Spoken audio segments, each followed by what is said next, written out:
Hello and welcome to what is a new series for this channel and something which I haven't done before, and it's something which I hope to continue. I want a lot more historians to do this. It's called Two Historians, and it's a very simple format. It's me having a conversation with another historian about a topic, and the idea is I will be running them over the Christmas period, December, January, November, um, of any year at the end of the year I do. So this year's the year of aircraft carriers, and next year's the year of leadership, and so they will be their topics are aircraft carriers or leadership. That's the sort of things which fit in this sort of period, and I'll do this again next year and next year and the year of that. And it is literally just us having a conversation. I haven't added in any pictures, anything else. If you want to listen to this as a long form podcast for 2.5 hours, you are more than welcome to. You will hear everything. If you want to see our facial expressions and the weird way we look at each other occasionally going and all the other stuff, then that's the video's good. And the reason I've done it this way is because at its heart it's about a conversation between people who are passionate about their topic and who are prepared to listen to the other one. And that's a good thing to have. That's a good thing to have. Now, I'm going to do something different. I normally do shameless book plugs and all sorts of things in the videos. I'm not going to do any of that till the end of this video. I'm going to do a talk, and I'm going to hope people listen to it through. And the reason I do those things is, of course, to advertise the things which I need to fund the research which supports the channel. But, especially on this one, the first one, with my friend Drachinifel, I didn't want to do that. Not at the beginning. So I hope you enjoy it, and without much further ado, it's over to, well, Alex when he was recording. By the way, it was recorded a few weeks ago, so neither of us are wearing poppies, so please, I am not meaning to upset anyone over that. I've had this before. Actually, specifically because I knew when this video was coming out, I borrowed one of my mum's poppies, because the poppies I normally buy are the small metal ones, which don't fall off, but they also disappear in clothing quite easily, and so people sometimes say I don't have one on. I always do have one on. So I borrowed my mum's, which is a lot bigger, just to make sure it was visible, because I didn't want anyone making any comments for Drach, because he's a superstar. But this was recorded a couple of weeks ago, well before it was time to wear a poppy, and both he and I are quite strict adherents to the rules around that. Anyway, thank you very much for watching, and hope you enjoy. Well, okay, we figured out the record button. That's a good sign when we get Bill Trump started again. Hello everyone. Now, this is going to be a bit of a strange video, but it's the start of a brand new series, and who better than have this than Drach, because this is basically what we do half the time when we're on planes to distress people when we're on the ship-shape trips. When I say distress people, we don't do it in the intention of distressing people. We just, our conversations about things blowing up tend to distress those around us when they're on a plane for some reason. But yes, this is the Two Historians series, and actually, I should say a thanks to Andrew Lambert, because it was a conversation with him which led to this idea going through. And literally, the plan is to just have two historians discussing topics and talking it through, and there might be a couple of pictures put in, but mostly it's about the conversation. So it can be a podcast, and it can be you can watch a video if you want to see our facial expressions and the various random things we get up to. And of course, we are the two naval historians who are most famed for being surrounded by books in our videos. Mm-hmm. And we are very much surrounded by books today. We both have a huge number of them. Actually, there was something. I have been sent this. And I'm going to send a second copy because I got sent two copies. I'm sending one to the Fleet of Oceans, Flu, because he and I are going to do a book review on my channel. Yeah, I got to send it for free. Very kind of. My one's over that. It's definitely going to be on my Christmas book recommendations list. And this is what's going on. And of course, The Price of Victory by Nicholas Rogers. Mm-hmm. That's also my one's just down there. And I've got Andy Boyd's book as well, the new one. Oh yeah, I've got that in Kindle. Oh, it's worth getting a hard copy. I've got it on Kindle, but the Kindle, the pictures didn't come through anywhere near as good for some reason as they did Well, as in hard copy. the main thing was when I was doing my video on the last stand of HMS Edinburgh, it was only just out at that point. And so for research and script writing purposes, I was like, well, if I just get it through Kindle, I can start reading it now as opposed to waiting to show up. But no, it's a fun time. I've got some interesting books coming towards me. And of course, the book which won because we were up for a competition recently. And the book which won the book competition at National Maritime Awards was the one which is the history of the Royal Navy and the Fishery Protection Squadron. Oh, yeah. Which I don't know if you've read. No, I've got it, but I haven't read it yet. It's also really, it's a really fun book. It's a really interesting book to read. And I was sitting there mentally going through the book list, thinking of all the worthy ones. And that one didn't mentally come up there because I just thought they're never going to pick it because it's not a sexy enough topic. But it's such a valuable topic. I was so happy they did pick it. But I was sitting there going, and I've just had a message to come through today of going, do you want to interview this person? And from Pen and Sword. And I'm sort of going, I might try and work this one in somehow into the Two Historians series. I'll see what I can do. But no. And today's topic for me and Drach to talk about is aircraft carriers and the Royal Navy aircraft carriers. Now, the thing is, these series, the Two Historian series, are going to be run over the Christmas periods. They're going to be every year. So I wouldn't be surprised if Drach and I end up talking long enough that this becomes both the beginning and the end of the series and divided in two. But we'll see how we go, because I'll have even more grey in my beard by then. Oh, yeah. Mine's mostly coming from building work. Yours is coming from traveling around the world and being a new dad and having all that fun. Yes.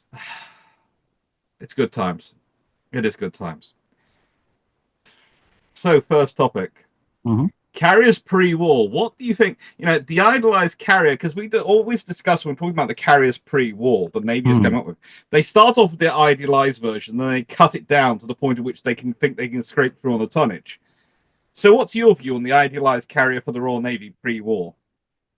Yeah, so for the viewers, just in case it wasn't clear from the title, we're basically going to go through all of the stages of Royal Navy carrier development and essentially go, look, we know what happened historically, but this is what we think in an ideal world should have happened, but still trying to keep it within the realms of, kind of there, but the flap of a butterfly's wings could have been, as opposed to, the completely outlandish what might have been absolutely perfect, because, well, let's just say the Treasury is not that kind.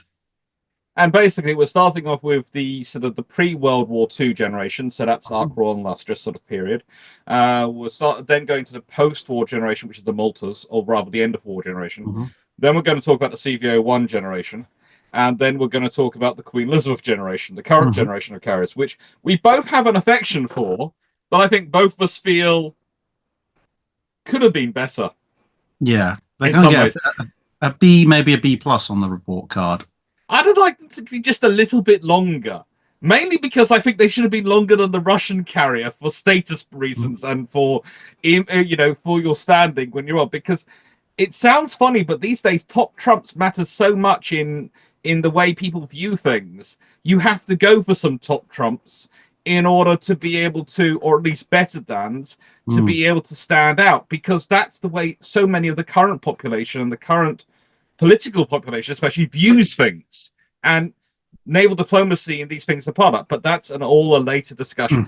Today we start off with the pre-World War II carriers, and well, I know what I said in my PhD thesis, and you know what I said in my PhD thesis about the idealized carrier, so what do you think? Well, I think if we were going to go all the way back to the very beginning of the interwar period, in an absolute ideal world, I think the Royal Navy should have perhaps continued with the construction of, or held on pause briefly, the other three Admiral Class. So, okay, admittedly, yes, by 1919, 1920, there were better warships that could be designed and built. But when you look at what the Royal Navy is doing with its capital ship force in the immediate aftermath of the First World War. The 12-inch ships are pretty much all heading for the scrapyard, regardless of what happens with the naval treaties, because they've already been obsoleted. It has no bearing on their fate at all. Yeah. Basically gone. And which leaves you with the 13.5s, and with the best will in the world. I'm going to jump in quickly here because there's always going to be someone who's going to go and start saying things about Drach being fantasizing on this one, etc. I'd like to point out one of the things I unearthed when I did my PhD thesis was Cammell Lairds were selected for Ark Royal to build because they were considered the strike carrier experts by the Royal Navy and the Director of Naval Construction specifically. Now, if anyone knows naval history, Cammell Lairds had never built a carrier prior to Ark Royal. Officially.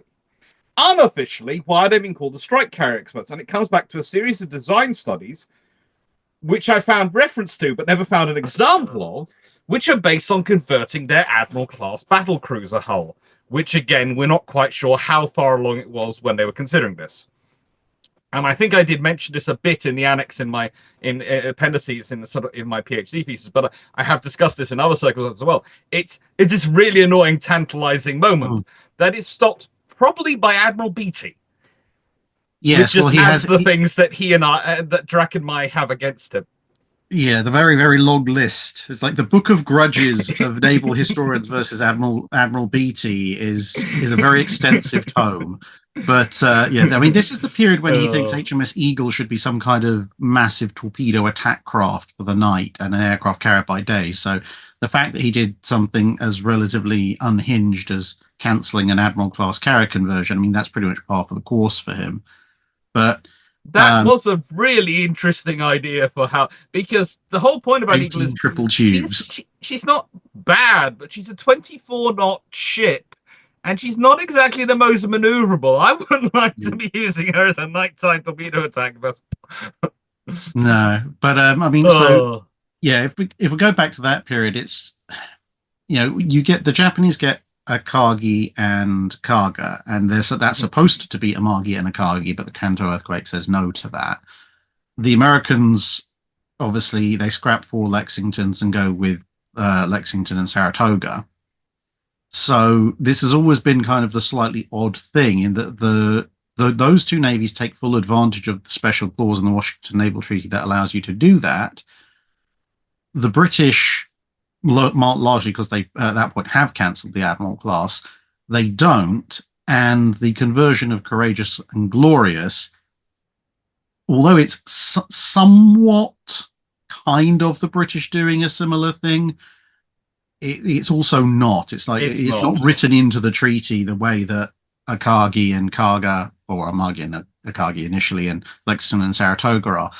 So that would be my starting point of the British keeping the Admiral Class hulls around for long enough to go, okay, you do that, we'll do this. Now, granted, they are going to therefore have to scrap one of them, but if you get 2 Admiral Class carrier hulls going into the interwar period, that gives you a huge amount of flexibility, because Furious, for all her faults and the fact that she's got that trunked funnel conducting in the hangar, she's already the person whose bright idea that was really should have been taken outside and given a but she's already there, so she's part of this grandfathered clause of experimental carriers which can be replaced at any time. So great, fantastic, keep her. And trading off, okay, we have to scrap Courageous and Glorious in exchange for getting a pair of Admiral Class carriers. That's a really nice trade-off. You can keep the 15-inch guns around, which they did historically, because that doesn't make much odds what's happened to the hulls. Or I suppose you could disarm Courageous and Glorious and turn them into glorified training ships, because they've got the size and the capacity for it. But essentially, get rid of them as warships, have 2 Admiral Class instead. That would be my baseline for the interwar Royal Navy going forwards, because it also establishes, in terms of aircraft numbers, defensive capability, speed, etc., it establishes a baseline from which, even if the interwar period is going, okay, well, we have to cut back because of budgetary reasons and so forth, you have to come down from that. Whereas with the best will in the world, even with Courageous and Glorious, you're building up from them. The trouble is, I would also say, in terms of, well, the vessels you probably get, this is going to sound scary to people, you have to remember Cammell Lairds is HMS Howe, which was started on the 16th of October 1916. The 9th of October 1960 was HMS Rodney at Fairfield and Govan. And those are the two which are furthest along by a long way. So you'd end up with Howe and Rodney being two carriers. Now, the thing that interests me, and this had happened, is that if you've got ships named Howe and Rodney, there is no way you do not have a rear admiral aircraft carriers earlier.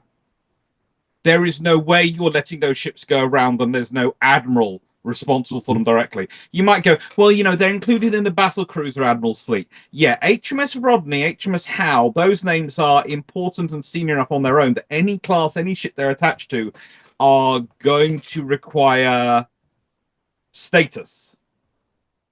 And that also has an impact on things, because if you have a rear admiral aircraft carriers from earlier on, that's going to change so many things in terms of the arguments of the Royal Air Force over control of the fleet arm, but also in terms of the Royal Navy's doctrine.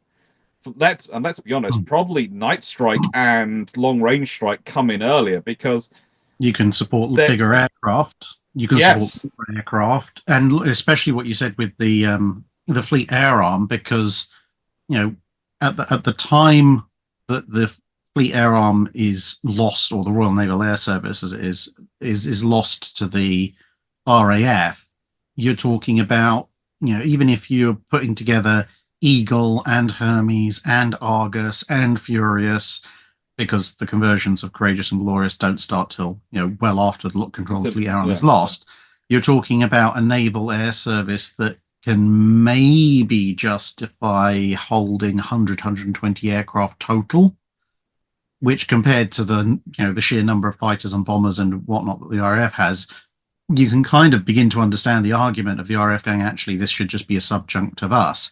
Whereas you also have to remember that Beatty, again, this comes back to him, did believe that with the RAF and all the things, especially post-war decisions, he was politically powerful enough that he could always force the RAF to do whatever he needed to support the Navy. Whereas if you've got a pair of Admiral Class conversions either ongoing or to be booked, because at that point you might as well have conversions either maybe perhaps even planned before the Washington Treaty. That would fit the timeline for Cammell Lairds, to my mind. And it's Cammell Lairds which are the interesting one in this case, because I said, then you have this reference, this whole discussion in Ark Royal's pile, which links back to it, of Cammell Lairds being the strike carrier specialists. Yeah, and you go, they've never built a carrier before. How could they be the strike carrier specialists? And it's an internal document, not something they're sending around to the Treasury or people to justify their building with it. No, it's an internal discussion.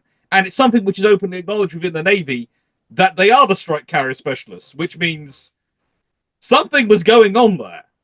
Yeah, and it means also when you think about that, it's like, especially with the size of early 1920s aircraft, you're talking about a fleet air arm that's easily going to potentially have 300 aircraft at sea if all the carriers are out.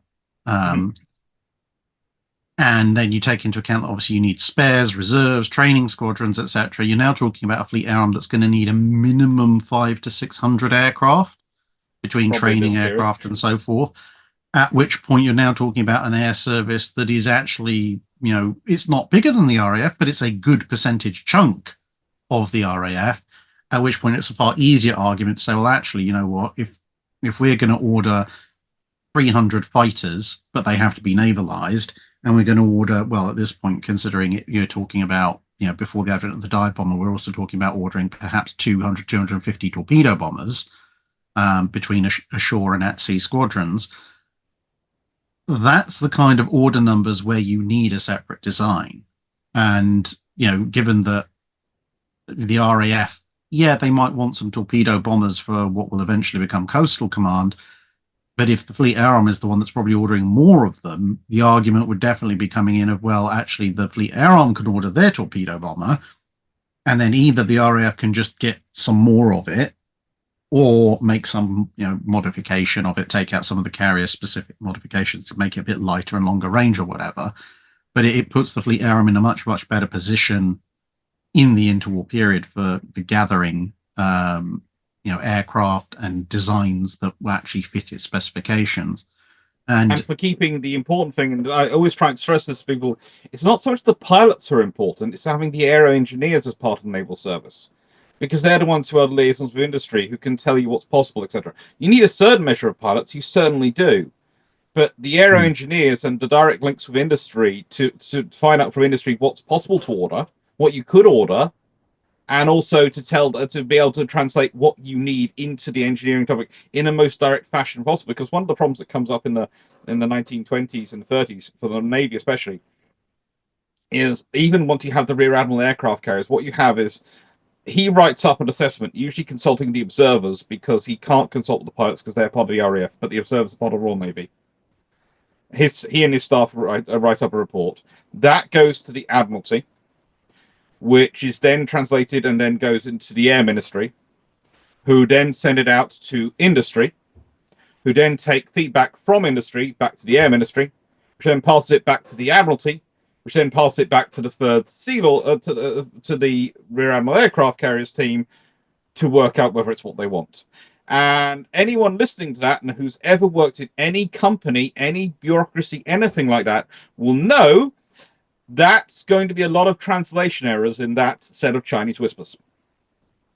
No matter how good and how devoted the people involved are, no matter how nice, how kind, how well-meaning they are, there is a lot of room for error going on there.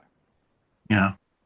And then you've got the fact that I think this might give us at least the idea, if not the actual implementation of a support carrier, or honestly not an aircraft carrier gov, HBS Unicorn style.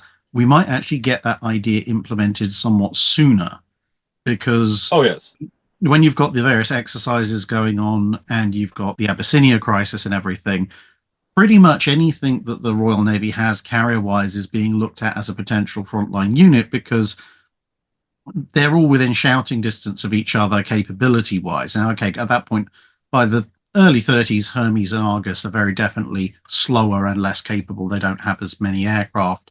But Eagle, Courageous, Hermes Glorious, was always put into the cruiser carrier role. Yeah. And that's a really interesting thing. She's always fitting in that role. She's never really considered a fleet carrier role. But when you've got Courageous and Glorious, now, yes, they have the largest capacity, but Furious and Eagle are, kind of rated alongside them, especially when you see the Abyssinia crisis. Whereas if you've got Courageous and Glorious in this case being replaced by Howe and Rodney, well, there is such a stark difference between their capability and the capability of anything else. You're probably going to then see Hermes even more quickly relegated to the China station just to keep an eye on random pirates. Eagle at that point is probably going to be kind of a training and development carrier dash occasionally popping to the Mediterranean as a useful support vessel. And then you've got Furious, which uniquely amongst all the non-admiral types is fast enough to keep up with the admirals, but has a third or less of an air group. At which point people are going to be asking, well, why do we actually have this thing? Well, okay, realistically, the Treasury isn't going to want to replace her that quickly, so you've got to find a use for her. She's not going to really be able to operate fully with the two big carriers, because, well, what's she going to do? You could maybe use her as a fighter-only carrier to protect the fleet while the two big carriers do strike missions, but that seems a little bit of a waste of a full-size carrier. And her capacity means you can't really just load her up fully with strike aircraft, because then she has no defensive capability. But acting as a kind of support ship, which is sending replacement aircraft and bringing in damaged aircraft to keep the air groups of the two big carriers fully functional, that makes a lot more sense for her. And ultimately, she is an aircraft carrier. So worst case scenario, if a big battle develops, she'll have some operational aircraft on board she can throw at the enemy, as well as maybe an onboard fighter group. You see, what I see happening is something like that. But what I see is her and one of the admirals will be in the home fleet, and probably Eagle and the other admiral will be in the Mediterranean fleet. And so both her and Eagle will sort of fulfill a similar role in sort of kind of supporting the other carrier, filling in when it's not as busy. And you have Hermes going off around doing its job around the world. And the big trouble you're going to have is shoehorning in the tonnage, because there's cumulative tonnage limitations, which cause the trouble of getting the carriers in and later on. But I do think also the British will be just as bad as the Americans, in that I will honestly say that these carriers will be exactly the limit tonnage. Because when you look at the Lexington class carriers, and they are beautiful in that in that way. They are the most precise tonnage description I have ever read, and one I least believe. In that they are exactly 37,000 tons standard, which uses every bit of tonnage which they should have been allowed for both officially and unofficially on their conversions. It's very much going, well, according to letter, we're allowed this for added AA element, we're allowed this for this, and this for this, and this adds up to 37,000 tons exactly. Yeah, and then you've got the fact that I think there's a few other interesting potential implications of this, because probably means we lose Argus earlier just to free up tonnage under the treaty system. But one of the other interesting implications, I think, because has an interesting thing for which carrier gets converted eventually to the Queen Bee and becomes the world's first drone carrier. I'm sorry, anyone who's watching this is a shock to you, but the world's first drone carrier was actually available in 1939. It was HMS Argus, and she carried Queen Bee drones for the Royal Navy, and which did have a sort of theoretical strike capability, but mainly we use as target practice drones for AA drills. And this is why I find it funny when people produced headlines today going, this is going to be the world's first drone carrier. And I'm sort of sitting going, no, that happened about 80 years ago. I'm sorry, mate. Yeah, so... but go read a history book of it.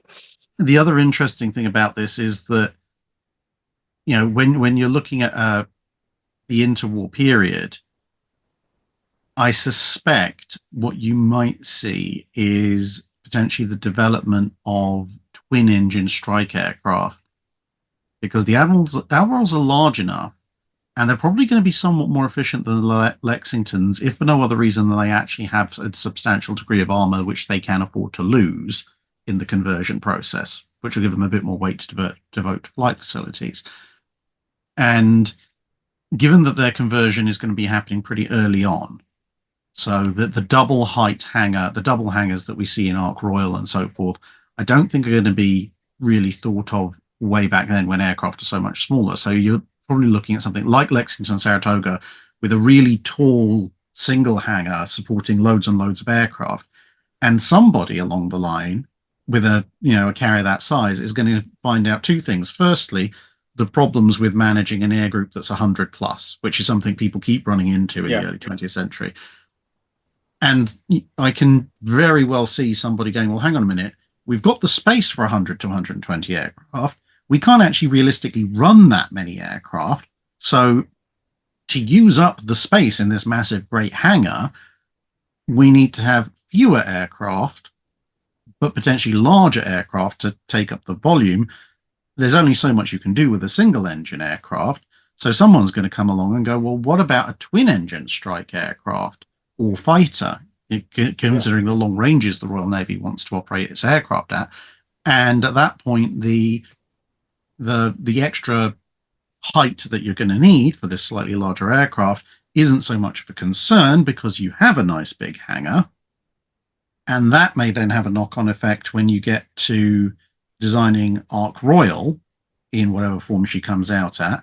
Because if you're looking now at a Royal Navy that's potentially, even if not necessarily constantly, but at least somewhat operating twin-engine aircraft with folding wings, then Ark Royal is probably going to either have a single large hangar instead of the double height hangar that she has, or the other option would maybe be that they go for a somewhat more diverse split the hangars. If they really want that double height hangar to have everybody under cover, you might end up with them going, well, actually, you know what? Instead of having roughly the similar heights, we're going to have one hangar that's really nice and tall to fit our twin engine aircraft, and we'll have the other hangar that's actually quite low, maybe 14, 15 feet, and that can only fit fighters. But that's fine because we'll just stick all the fighters down there, and then all our strike aircraft go further up, or you just have the one big one anyway. I think the other interesting thing you could see is you have to remember Cammell Lairds, and they looking at this because they've been looking at the sort of similar things with some of the other some civilian ships they've been looking at that have lifting mechanisms on. There are discussions in Ark Royal, there are discussions around this time about deck edge lifts. That's an idea which is being discussed by a lot of people. And the thing is, it goes back into this period, in that there was that discussion. If Cammell Lairds take the lead and these ships are being built, they are stable enough already as a factor that you could actually probably put in a deck edge lift. And that really frees up your internal space and also changes things historically because you have the deck edge lift. Now, I have a feeling that would have been shot down by the Royal Navy because of their pathological fear of the North Sea. You just have to look at the stats during World War One. The Royal Navy in a couple of years lost more aircraft to the North Sea than they did enemy action. The North Sea is a violent enemy that is constantly trying to oppose the Royal Navy in everything they do.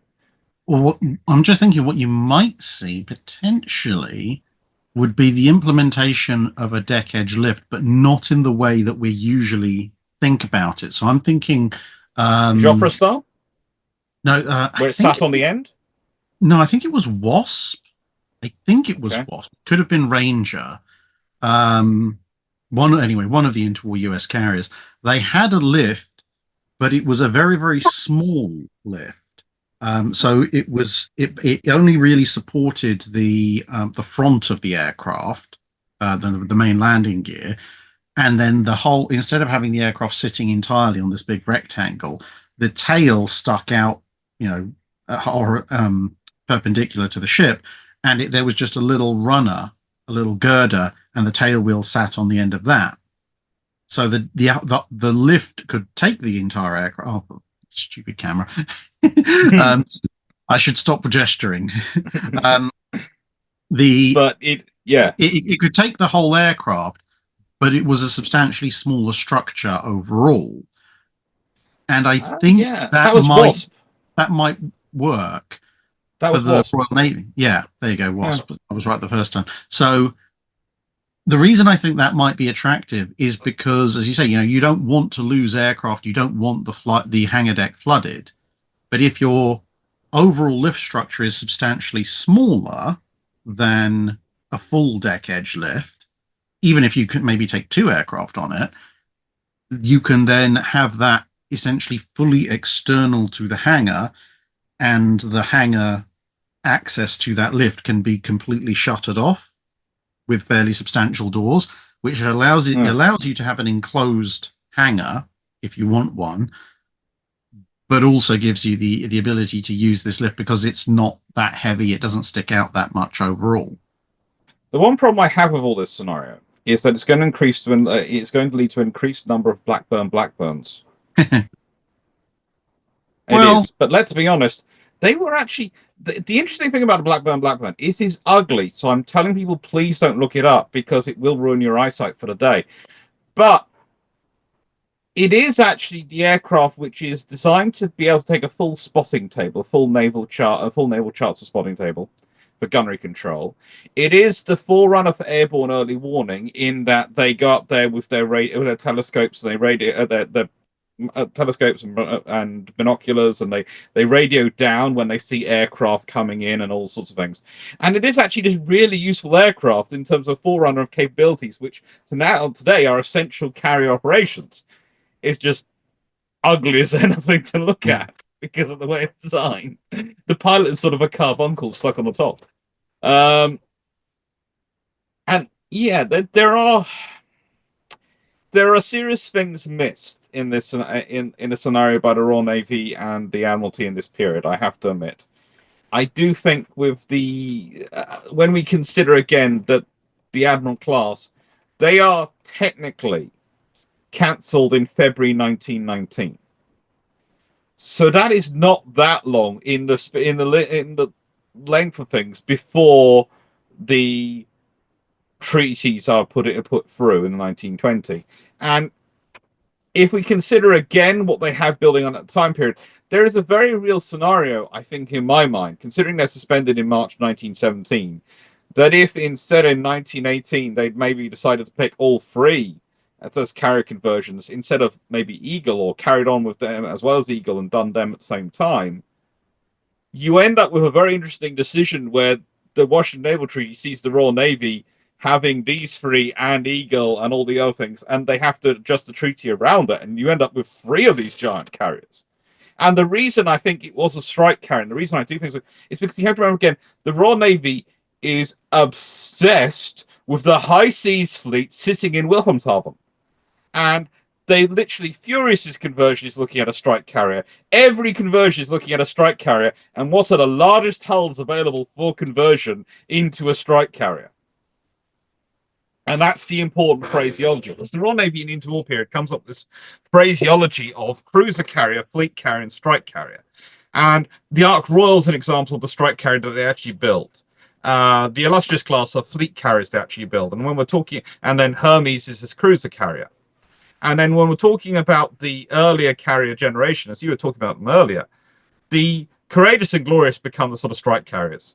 Furious and Eagle become the sort of fleet carriers. And Hermes and Argus are these cruiser carriers going around these functions. And the cruiser carrier is literally, as the name suggests, it's there to support the cruisers in their operations, in their economic warfare, and their duties. The fleet carriers are there to support the fleet. They're to provide the capability of fighters and reconnaissance and spotting and a bit of strike capability. But that's one of the reasons why you have the torpedo spotter reconnaissance come through, the Swordfish TSR, because it can fulfill all those roles. And then the strike carriers, again, what it says on the tin. It's there to act as a strike system. It's there to attack the enemy. If they're a fleet in harbour, it's there to attack them. If they're a major fleet, it's there to attack them. It's the thing the Royal Navy is looking at for its big punch. All its carriers are orientated around this sort of rapid deployment and rapid movement of aircraft and this constant generation. The British get very obsessed with the idea of a constant generation, of constantly keeping the smaller groups going forward as a constant flow of aircraft, rather than necessarily the idea of doing a big alpha strike, a big wing strike. But they can still do that, and that's what the strike carriers are sort of to an extent orientated around. This is why you get people going, the Ark Royal is the British Pacific carrier, or the British American or Japanese style carrier, and it's really not. It's fulfilling this strike carrier role, which they've had around since World War I. They've been talking about because of killing the fleet in Wilhelmshaven. You're having fun with that camera, aren't you? I don't know what's happened, but it's decided it... Hang on a second. Have we got the same OBSBot camera system? Yes. We have. I did think we had. What have you done to yours? I've manually forced it to stay in this position. There we go. Oh, for pity's sake. You see, I just used the various collection of dolls which have been put and fingers put behind me by my family to line it up and just tell the stay. And of course, Orcus, the Orca, which has a wrench and a torpedo as her weaponry. She's scary. She's probably the Orca which has been leading the attacks in various parts of the world on boats. Mm-hmm. Well, I have no idea why it's decided it now wants to look at my neck, but there you go.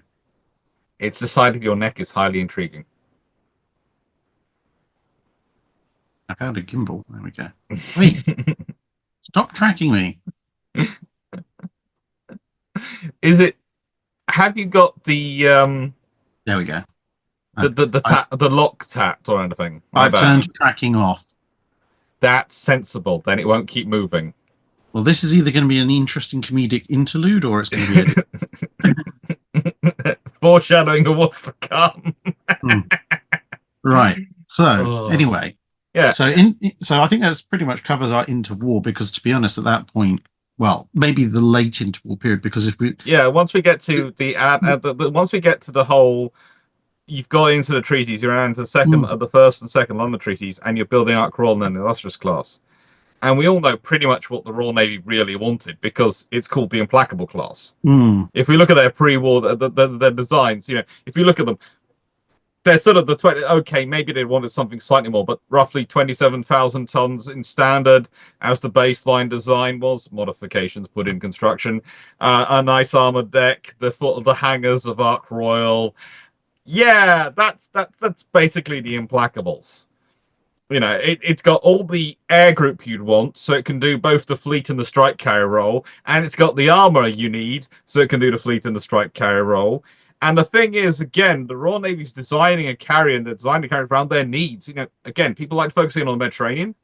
But as you and I know, it's as much about the Far East than the realities of if carrier gets damaged over there badly, it has to come all the way back to the UK to be fixed. So we've got to do everything we can to minimize the damage, because otherwise we won't have a carrier out there.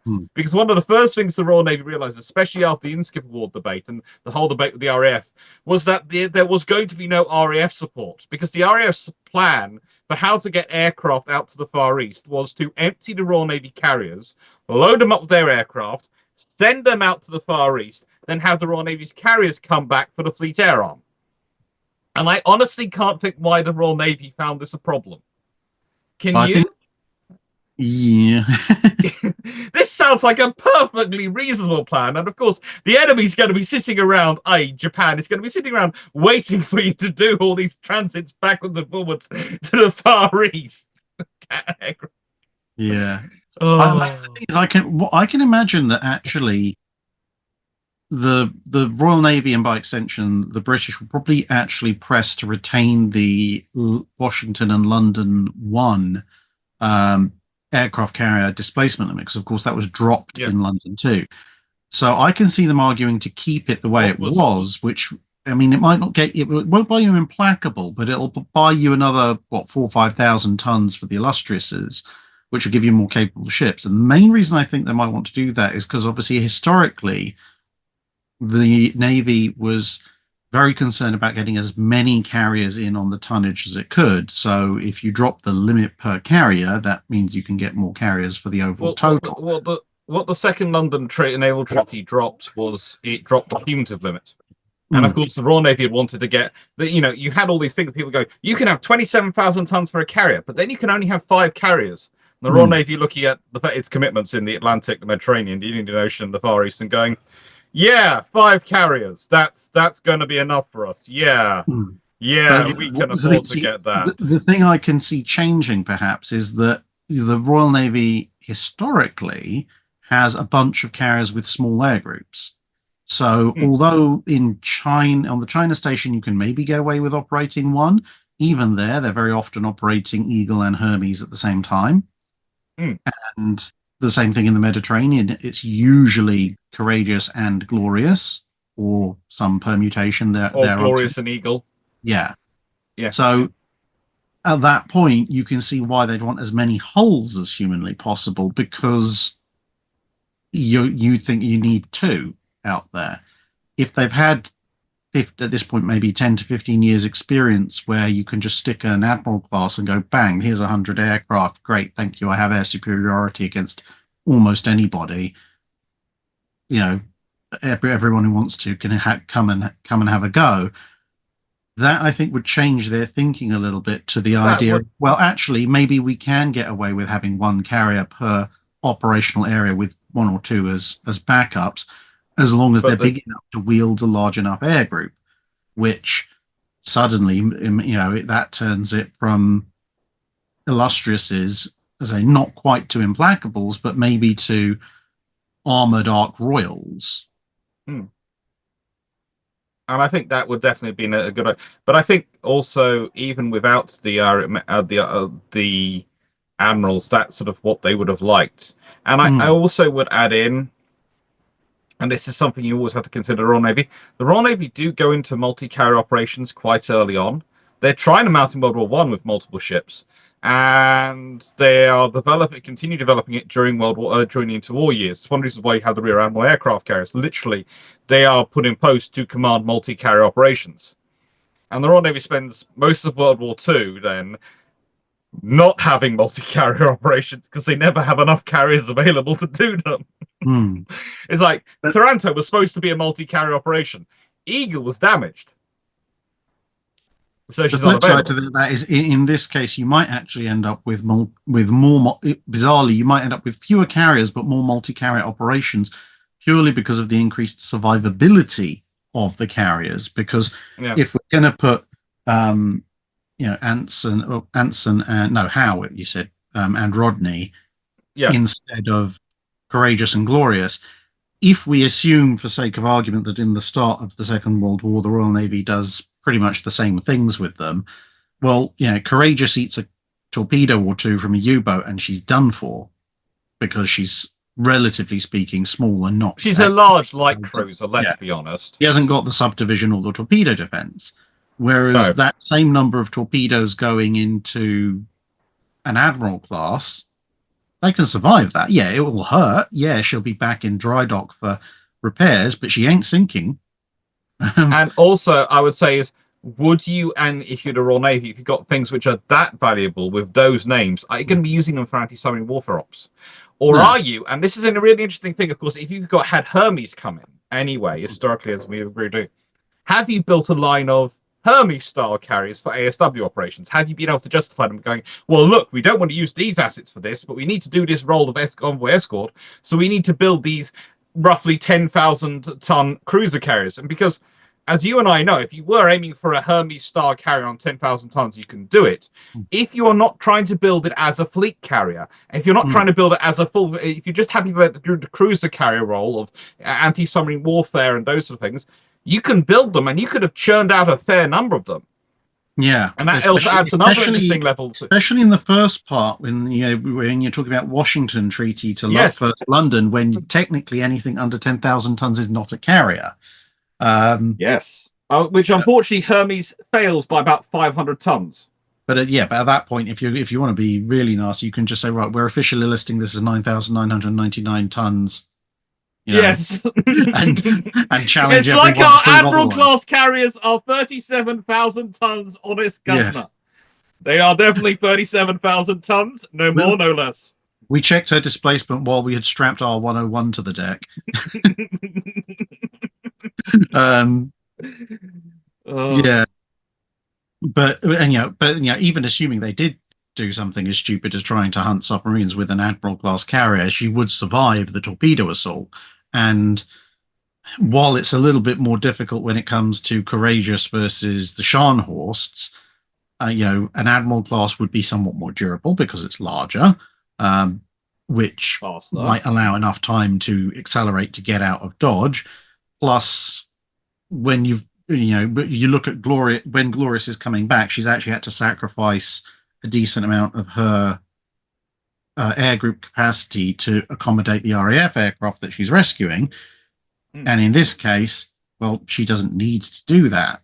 So, and also there's the reality that something which is a significantly sized asset like that, named like it would be, the odds of there being an admiral aboard suddenly go up, because the thing is, especially if Cammell Lairds were doing the conversion, the odds are these are going to have such ships were going to have quite extensive staff facilities and an admiral's bridge space. In which case, there's an admiral aboard. In which case, there's someone aboard who's going to be looking around the captain, going, "Why do we not have an aerial patrol up?" And you've got the aircraft capacity to do that. The excuses become very, very limited because you have more than enough aircraft aboard to do so, which means you probably spot the Scharnhorst. So, best case scenario for the Germans, they just go, okay, we're just going to crank up to full speed and head northwest, and the Germans never see the carrier in the first place. And actually, worst case scenario for the Scharnhorst, they do that, but also decide to launch, 24 torpedo bombers just to see what happens. And also make a phone call and go, so if there are any British capital ships in the area, your two targets are here. At which point, there's a race between Warspite and Renown over who can get there first. Yeah, it's Return of the Renown. So I think that probably covers our interwar wartime period fairly well, doesn't it? Yeah. There are. it's one of the things of that scenario, especially with the the Hermes carriers. I can see that leading to there not being a building of something like Unicorn because you've got the Hermes carriers doing that role. But the thing is, it's a very realistic scenario. It's a very sensible scenario. You know, I get asked a lot of alternate histories on my channel, and sometimes it's a hard struggle to make them as part of Patreon questions. It's struggle to make them actually fit with a logic in the worldview. But this is one of those times when, frankly, there is so much evidence leading that way. It's not a difficult passage to see them go. No. And the thing is, it's not a huge departure from what happened historically. As we said, the Imperial Japanese Navy had less resources, and they pulled it off.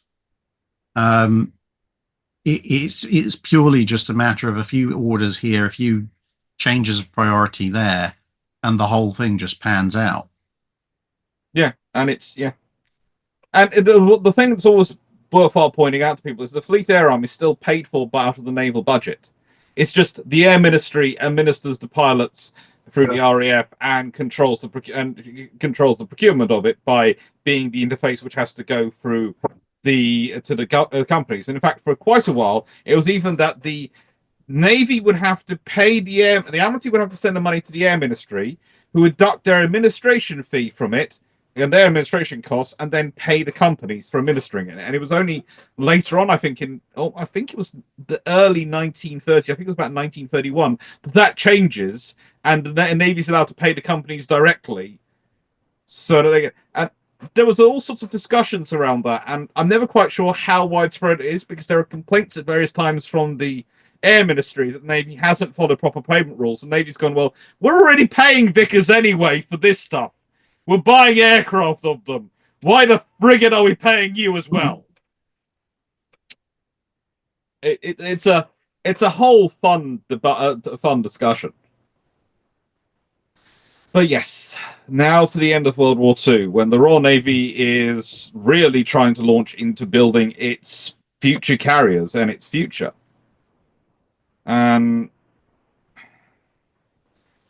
they're doing the same trick they did at the end of World War I. They're trying to order the ships they need for the next war under the cover of the building them for this war, aren't they? Yeah, to a certain extent. I mean, there's so much. So just for reference for viewers at this point, we're now moving on to kind of the World War II and post World War II period. We're assuming. Whereas before we're starting from the interwar period going forward, we're now assuming that everything up until World War II has happened as per history. Historically, yeah.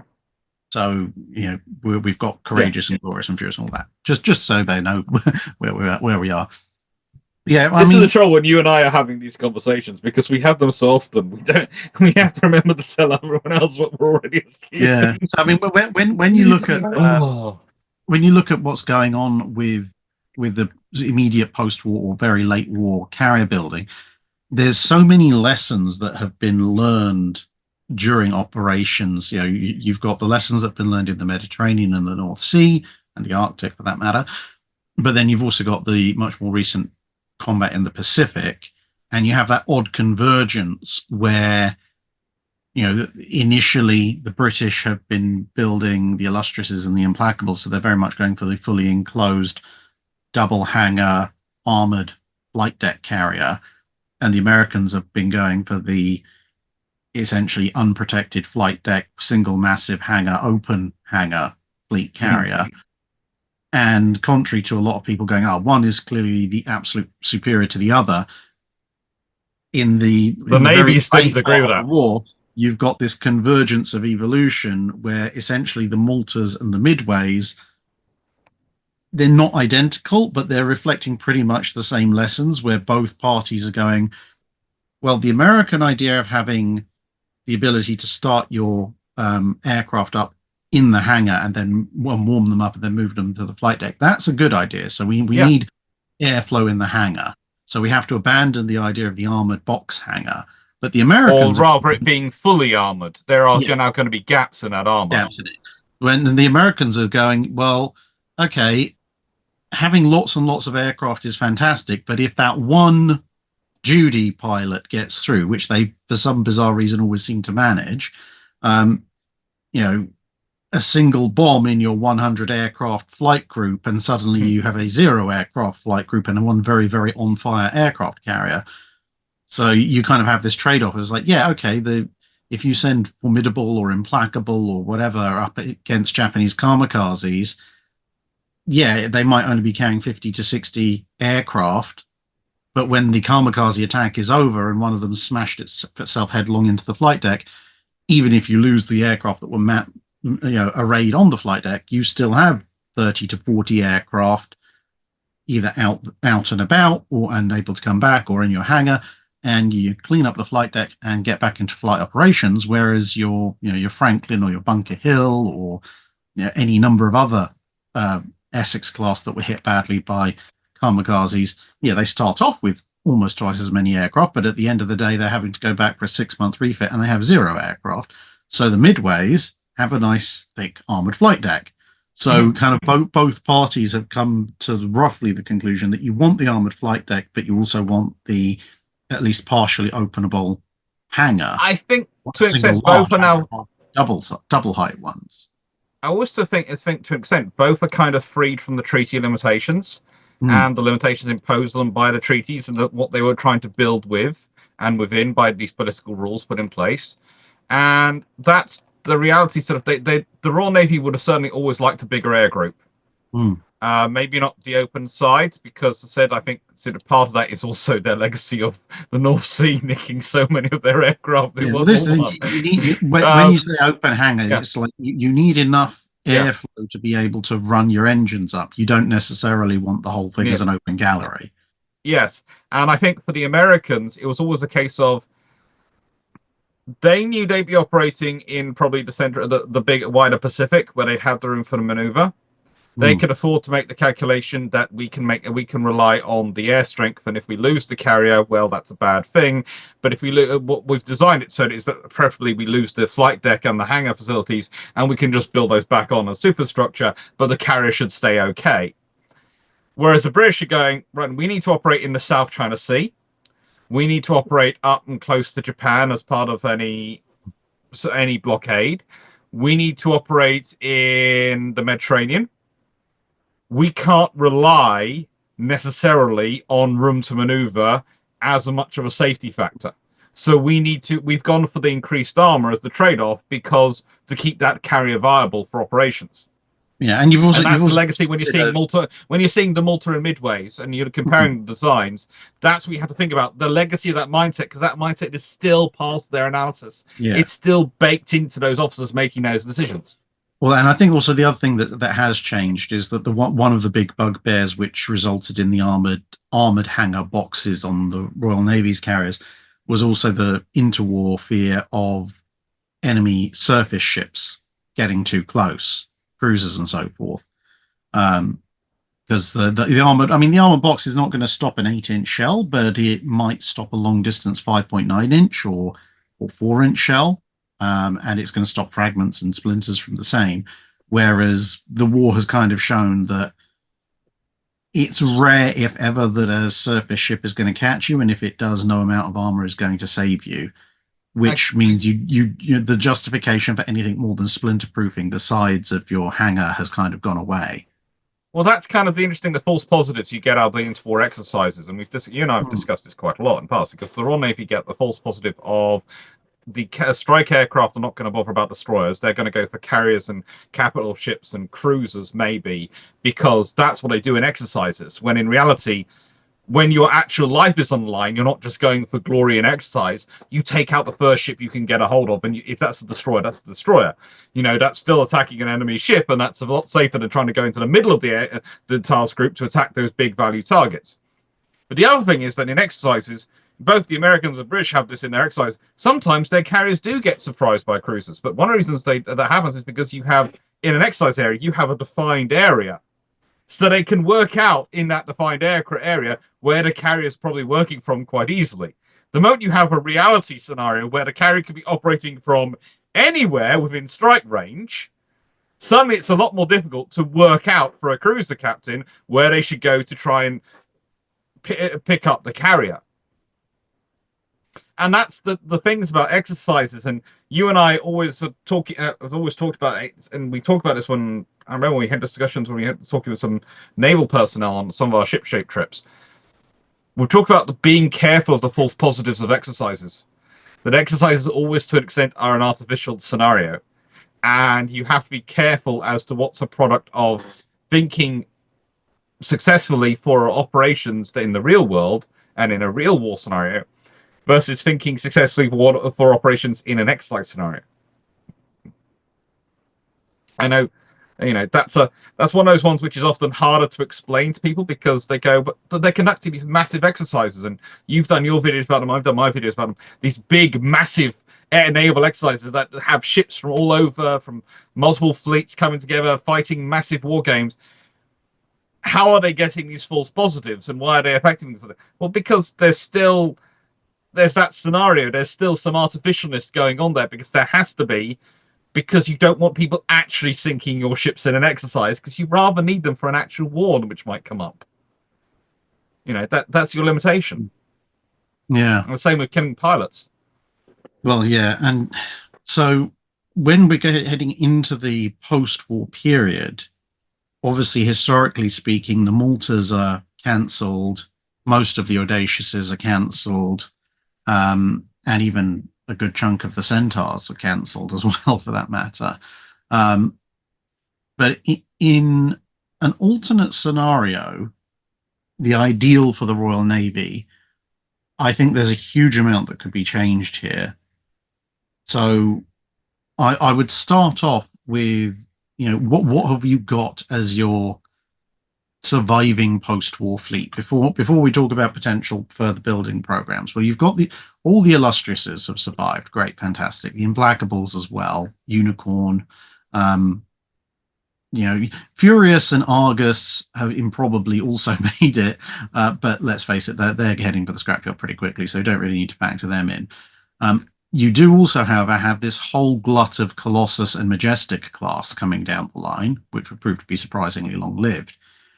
And when you look at the historic Royal Navy carrier fleet going into the 50s and then the early 60s, you've got this weird and wonderful mix of some Colossuses, some Majestics, plus eventually Ark Royal and Eagle, the two surviving Audaciouses, plus Implacable and Indefatigable for a while, and then the armored carriers with Victorious. The Illustriouses, that is, with the Victorious being the only one that really lasts out because of the refit they gave her that went horribly wrong. It's a wonderful mix of cost centers, and it's a wonderful mix of different logistics and different training, and they have similar systems as you'd expect from a nation, from being built for the same nation. But there's still so many differences in different sized air groups and how you can coordinate those air groups and different sized operations. It's expensive. It is expensive. Whereas, of course, the Americans mostly focus in on going, we're just going to have the Essex Swarms and the Midway. And that's going to be it for a bit. And it's going to, logistically, we are focusing in on two types pretty much, with the Midways being very much a small part of that.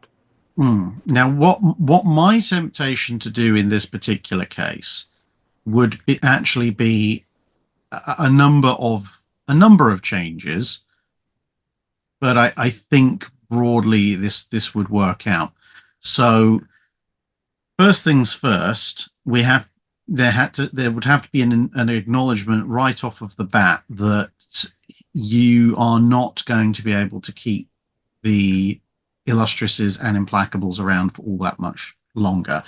They have limitations with their flight decks, with their hangar decks and the height of the hangar decks. This was already becoming fairly obvious at the latter stages of the Second World War.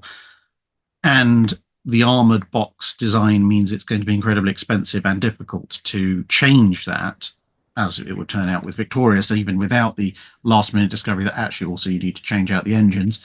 Plus, of course, hull and all things. And let's be honest, Ark Royal would have been the far better one to survive the war. Oh yeah, you could have actually probably adapted her easily. But she's bigger for one thing, and she's easy to modify. But she would have been higher than a Nimitz class, wouldn't she? Her flight deck would be able to look down onto Nimitz. 6 foot higher freeboard. Yeah, the people forget how high Out Royal really was. She was really high. When we're talking about a high character, she was literally would have been looking down on pretty much every other ship built since, going, "Hello, you are smaller than me."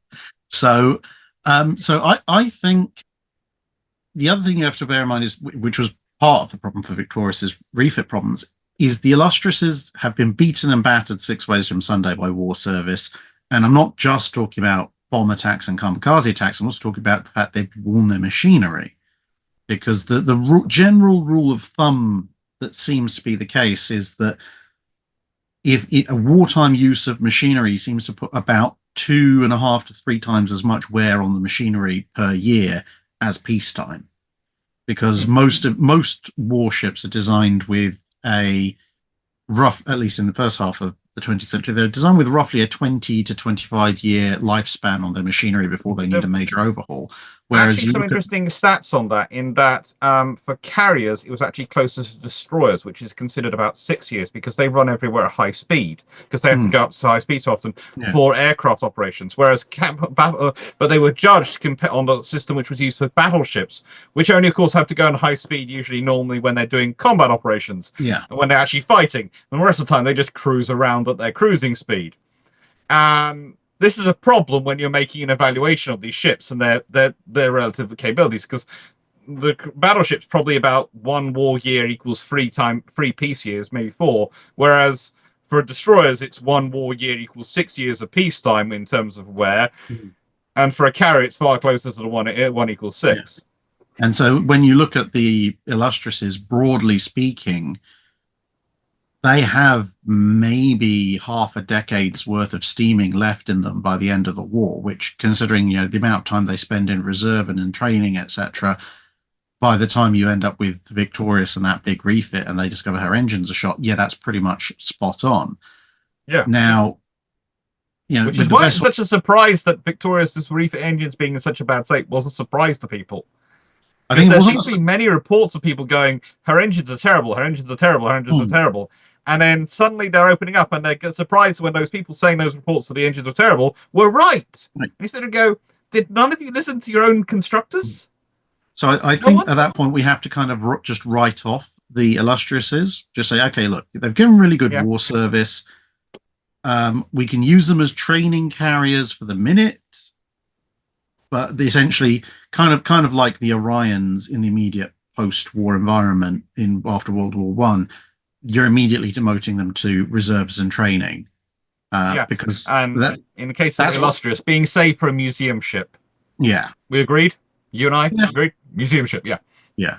So the Implacables, on the other hand, you probably want to keep them around a bit longer. They haven't been in, they've only been in commission for about a year. They've only had a year of war service, so they've got some machinery life left in them, and they're just bigger ships. So keep those around for the minute. Fantastic. However, you've got all these Colossuses and Majestics on the slipways, and some of them obviously you're farming out to your allies. And then you've got the Audaciouses and the Maltas. Now, I really would want to get the Maltas, because the Maltas are your best bet for ensuring your future. However, I wouldn't immediately proceed with their full construction. So what I would do is, because obviously post-war Britain, you want to minimize the expenditure per year, because you've got to rebuild the merchant fleet, you've got to try and end rationing, etc., etc. So this is one of the few cases where I think the overall longer-term higher cost, but in-year reduced cost of slow walking the construction would actually help. Because the other thing is, immediately post-war, you're very conscious of the fact that there's this whole slew of new things coming in. Jet aircraft. Are we going to go with rubberized flight decks, arrestor wires, angled flight decks, all this whole thing? And we know that actually, in some ways, that really stuffs up poor old Ark Royal, because she's held, I think it's 80-90% construction stage for years. But not fully watertight, so water gets in and degrades her system, so she forever has operational issues throughout the Cold War, because she essentially sat as a half-built semi-derelict while they were trying to figure out what they wanted to do with her. which just makes it even more weird why they ended up scrapping Eagle, considering she was the one in far better material shape, but never mind. Let's be honest, you and I, this is always an interesting point when you and I agree on this, because you and I also spend quite a lot of our lives absolutely decrying any attempt at slow building because of how much it adds to the cost and inefficiency of things. But also, in this scenario, yeah, Eagle would probably be built sensible. I think it's politics in a name. Yeah. You can sacrifice Eagle far easier than you can sacrifice Ark Royal. Far more easily. This is true. But Sadly I mean, enough. my argument in this case would be to look at what you're building and go, okay, we don't want to play around with the Implacables in experimental terms because they are our actual operational big fleet carriers. You know, playing around with the Audaciouses or the Maltas is probably a bad idea as well. So you probably, in my mind, would say, okay, we're going to pause or slow walk the construction of the second two Audaciouses. Likewise, we're slow walking the Maltas. We're going to actually accelerate the construction of Eagle and Ark Royal, finish them as straight deck carriers, conventionally, because that'll get them into service nice and quickly. We've got this boatload of Colossus and Majestic class. Let's play around with some of them instead, because they're small, they're lightly constructed, they're very easy to modify, and being small, they'll cost less. So we can play around with, angles of flight decks and steam catapults and all this. I mean, they did experiment with steam catapults on one of the Majestics anyway. So this will be our playground. And while this is all being worked out, our core carrier fleet, instead of being the four Illustriouses and the Implacables, is instead going to be the Implacables and Ark Royal and Eagle. Mm-hmm. And the Illustriouses are, say, going into reserve and then scrapping Dash Museum service. Once we've worked out, roughly speaking, what we actually want to do in terms of angled flight decks and all of this, then we can go, okay, here's a revised Audacious class plan and our revised Malta class plan. So, that's not really going to change the lower hulls all that much, which is why you're building those up. So you complete the second pair of Audaciouses and the Maltas with straight up from the ground up angled flight deck, etc. Now, when they come into service, that gives you 6 carriers, 4 of which are very large, 2 of which are somewhat smaller. This is now going to end up with more daring class destroyers getting completed on this plan as well, because they're going to be your primary carrier escorts, and you've got brand new carriers for them to escort. Yeah, and the thing is, by the time these vessels come into service, because you're talking about finishing construction, launch, commissioning, etc., you're talking about the mid to late 50s by the time the last of the Maltas will be coming online. At that stage, the Implacables will have now been in service for 15, 16 years, including a year of war service. So they're reaching machinery end of life. They're gone. So you now have, and you'd be, once you've finished playing around with the Colossuses and the Majestics, you can sell them off to whoever wants them. I mean, they're pretty much, quite easy to get rid of at that stage. So your main core fleet at this point is 6 angled flight deck carriers, plus now the straight deck Ark Royal and Eagle can become support carriers. Essentially, that they can become the unicorns to your main strike fleet, which actually means you have fewer carriers than the Royal Navy historically had at this point, but they are far, far more capable. Then, you've got at least 4 which are going to be on a par with the later conversions of the midways. Yeah. And then you've got possibly the Centaurs. But see, my argument for the Centaurs would be that, you probably do want to keep building them, but not initially as full-on aircraft carriers. Because they're relatively small compared to the Audaciouses and the Maltas. So you probably want to build them relatively quickly, which means that if you are going to convert them to angled flight decks, that's going to be a whole extra cost. So my argument would be that the Centaurs should be built, but either fitted for but not with catapults, or or with catapults, but just don't use them very much. And instead, the Centaurs, and we'll keep maybe 4 of them. The Centaurs can enter service as your amphibious assault and command ships. Now, I'd say that's a pretty good idea, and some pretty interesting stuff. But I would also say, this is the point where my suspicion in this circumstance is that that Ark Royal isn't an audacious class. My suspicion, as much as it pains me to say it, is of the names in the Maltas: Africa, Gibraltar, Malta, and New Zealand. Africa gets converted to Ark Royal. The one being built at Fairfield. I can't see New Zealand doing it, because while she's being built at Cammell Lairds and then transferred over to Harlan and Wolf, I can't see that being converted to Ark Royal, because New Zealand is such a name, and New Zealand have fought beside us during World War II quite so much, etc. Well, Africa is the nebulous name which you can get away with converting without insulting too many people, despite the fact that you and I both have a great affection for the name of Africa because of what HMS Africa did at the Battle of Trafalgar, where she is definitely the coolest ship present. Well, when you look at how many times the Audacious class were renamed, I mean, it's the Audacious class, and there isn't an HMS Audacious, because it goes to about 3 renamings before they settle. Audacious becomes HMS Eagle, and Irresistible becomes HMS Ark Royal. So that suggests, if you know there's something bigger coming, you can save the Ark Royal name for that rather than sticking on an Audacious class. Yeah, but the main you might even do the same with the Eagle name. This is going to sound strange. You might even do the same with the Eagle name, because you might leave Audacious and Irresistible alone. Because Africa was originally ordered as Audacious, and then she's converted to Malta. But at this point, my idea would be, if you've got 4 essentially amphibious assault ships, helicopter carriers, if you like, in the Centaurs. You've got your 2 support ships as the 2 straight deck Audaciouses, and your core strike fleet of angled flight deck Maltas plus 2 angled flight deck Audaciouses. What that's giving you initially is a carrier force that hull number wise is about similar to what the Royal Navy had historically, just far more capable. But it's also giving you essentially ablative armor to protect your core assets, because the core assets that are going to see the Royal Navy through the entirety of the Cold War are the Maltas, much like the US had the Midways until the 80s and 90s.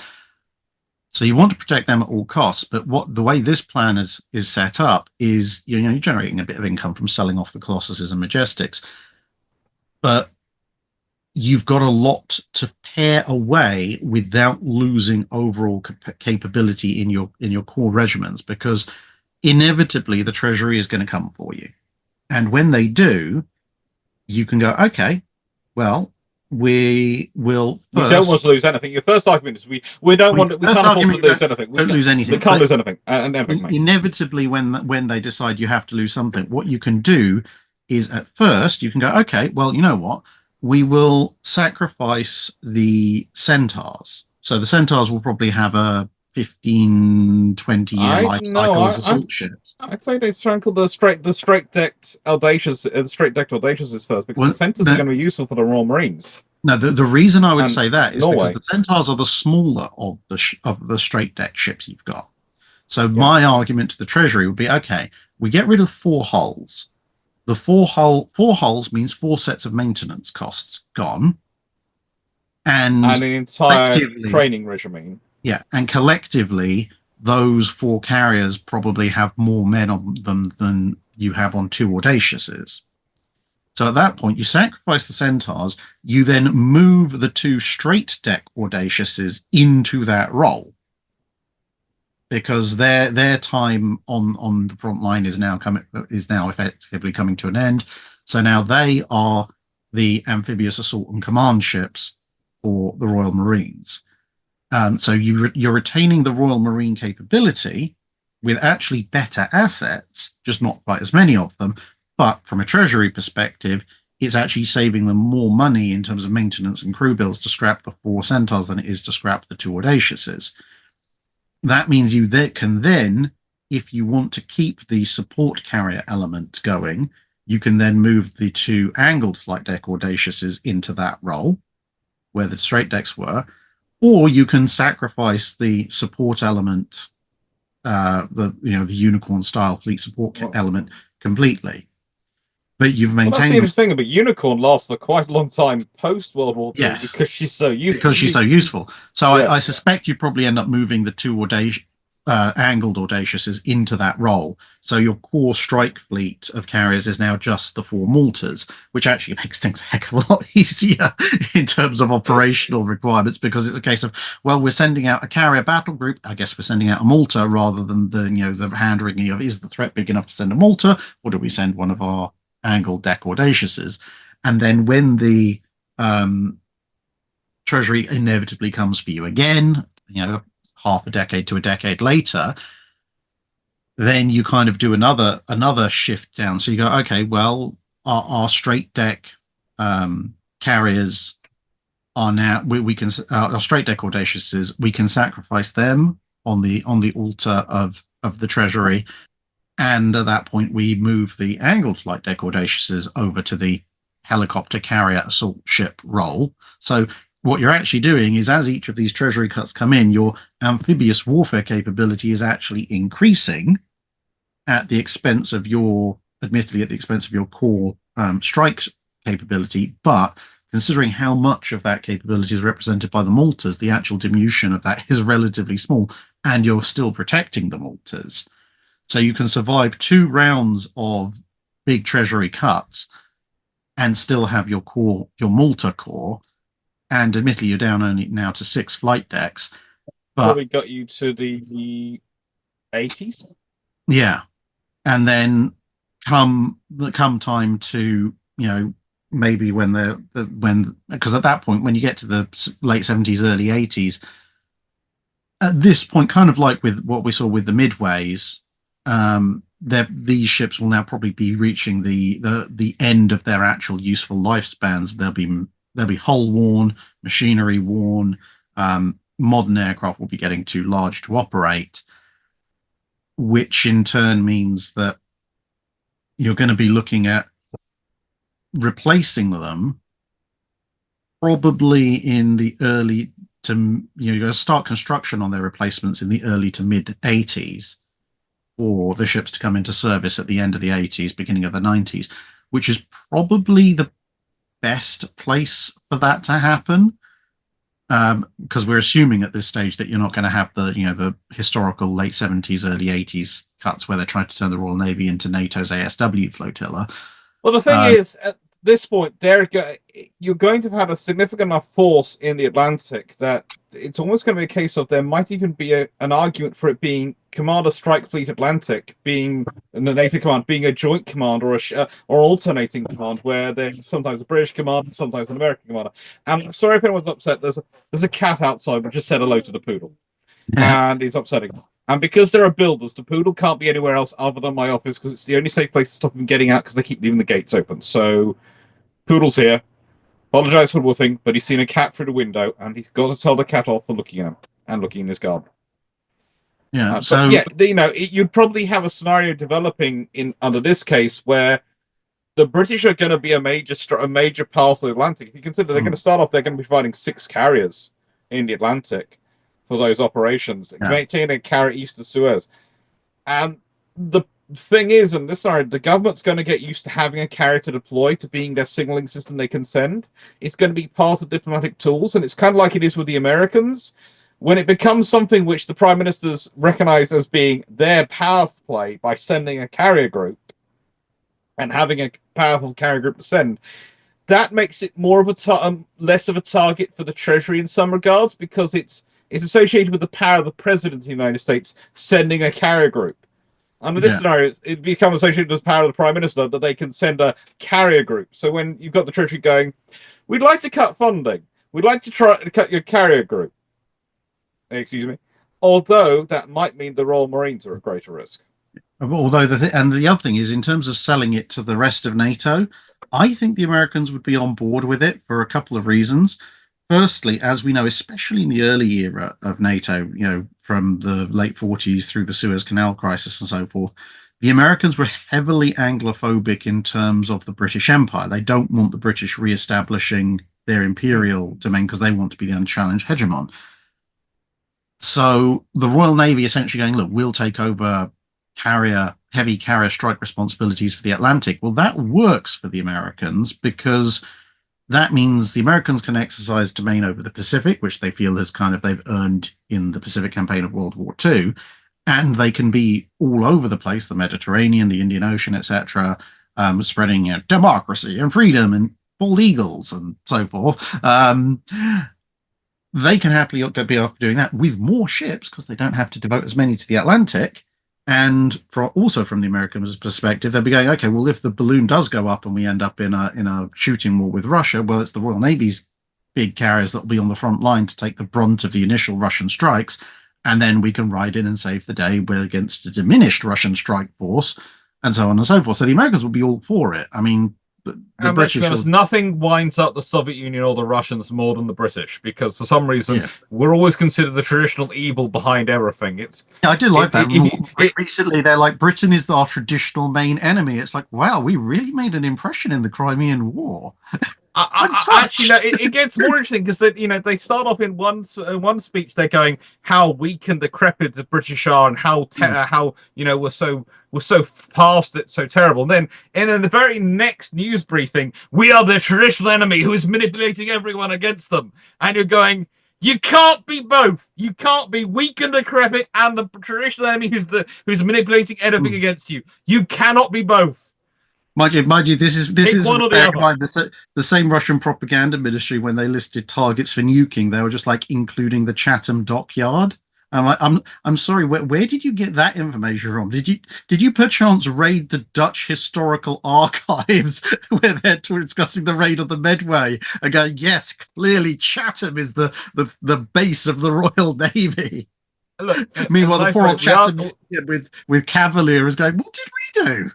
We are talking about an organization. This was several friends of mine who've looked into this, in that there was confusion because, and the story goes, this is the bit of the history as it's been explained to me by a friend of mine who does this thing, is a communist sympathizer who was a Scottish nationalist, escaped to the Soviet Union, went to the Soviet Union to live amongst because it was the perfect world to go and live in, and they wrote their geography textbooks. And in them, because they're very proud Scots, they declared the capital of the United Kingdom was Edinburgh. And this persisted for quite a while, to the extent that there were actually, at one point, there was more of the physical concrete ICBM silos built, which were targeted on Edinburgh than London, because they just said we're targeting on the capital of the UK. And they hadn't clarified, they hadn't yet changed all the issues with the textbooks. I have looked into this as much as I can. I have found proof that the textbook happened. I haven't, of course, managed to go out there and measure in Russia and the former Soviet Union their concrete silos where they built the physically orientated silos. Because the early ballistic missiles, they had to physically orientate the silos on their targets.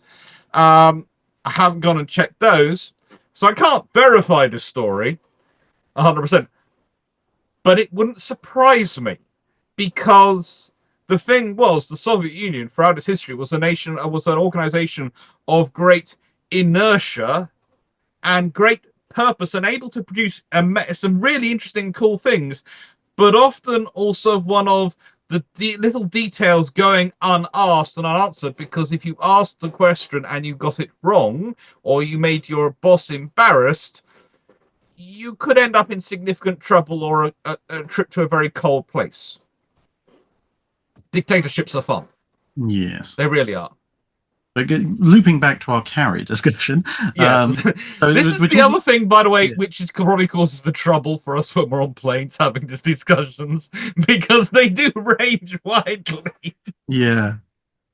And I don't know if people will be listening. I hope listening to this as a podcast or as a video, but especially for those of you watching, if you are watching this as a video and you're watching Dr. Clarke's side of the feed, you'll have noticed the gradual diminishment in exterior sunlight. We started off with Dr. Clarke's feed being much brighter because he has an actual natural window, and my camera's decided it's reactivated itself, but never mind. Whereas I've got a window, but it's got a shutter over it, and then now you're in a position where you're basically now just in pitch darkness. I've turned on the lights overhead, and we'll see how that goes, because they're all interesting ones, but they sometimes take a while to warm up, and they're fun sometimes. So in the 80s, we're looking at replacement 4 Maltas and 2 angle flight deck Audaciouses. I think personally, get sold on replacing just the Maltas with 4. Yeah, I think we can probably sell it as Malta replacement. So essentially, you're saying, well, look, we'll sacrifice the angled Audaciouses, and we just want replacement for the Maltas. So it looks like we're dropping a capability, but we're still again maintaining our core strike capability. And then as a potential sop to the Treasury, what you could also say is to save on operational costs, but again, also in terms of increasing capability. What you would then do is, because obviously we all know the rule of 3, so we'd say, right, we're going to build 4 replacements, but what we're going to do is we're going to dedicate one of them to the Royal Marines as a helicopter carrier and support vessel. So it will be built exactly the same, catapults, etc., etc. But what you would run is, at any given point, you would run 1 carrier as the Royal Navy's active at-sea carrier deterrent. You'd obviously have 1 in refit. You'd have 1 on a hot standby, but you'd have the 4th acting as a helicopter and command ship for the Royal Marines. But because they're all identical hulls, you can rotate that around and through. So what you've actually got is you actually have 2 carriers at sea at any given time, and 1 on standby and 1 in refit. Because if something goes horrifically wrong and you suddenly need carriers, well, you just go, okay, Royal Marine helicopters off, additional fleet air arm squadrons on. The hull is exactly the same and has already been through operational requirements. So great, fantastic. We're ready to hit everybody with 2 carriers. The 3rd one's quickly spooling up. And let's face it, initially, if you're in a situation where you're having to throw 2 or 3 super carriers at the problem, you probably don't need to land things with the Royal Marines just yet. So you can start off with your...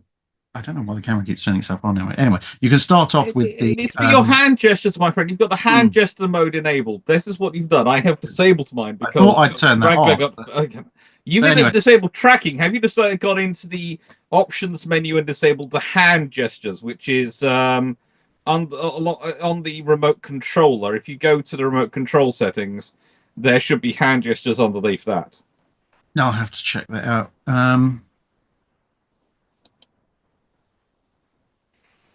Or alternatively, if you've got it on the go console image beauty more, and then there's hand gestures on there. We go. Right.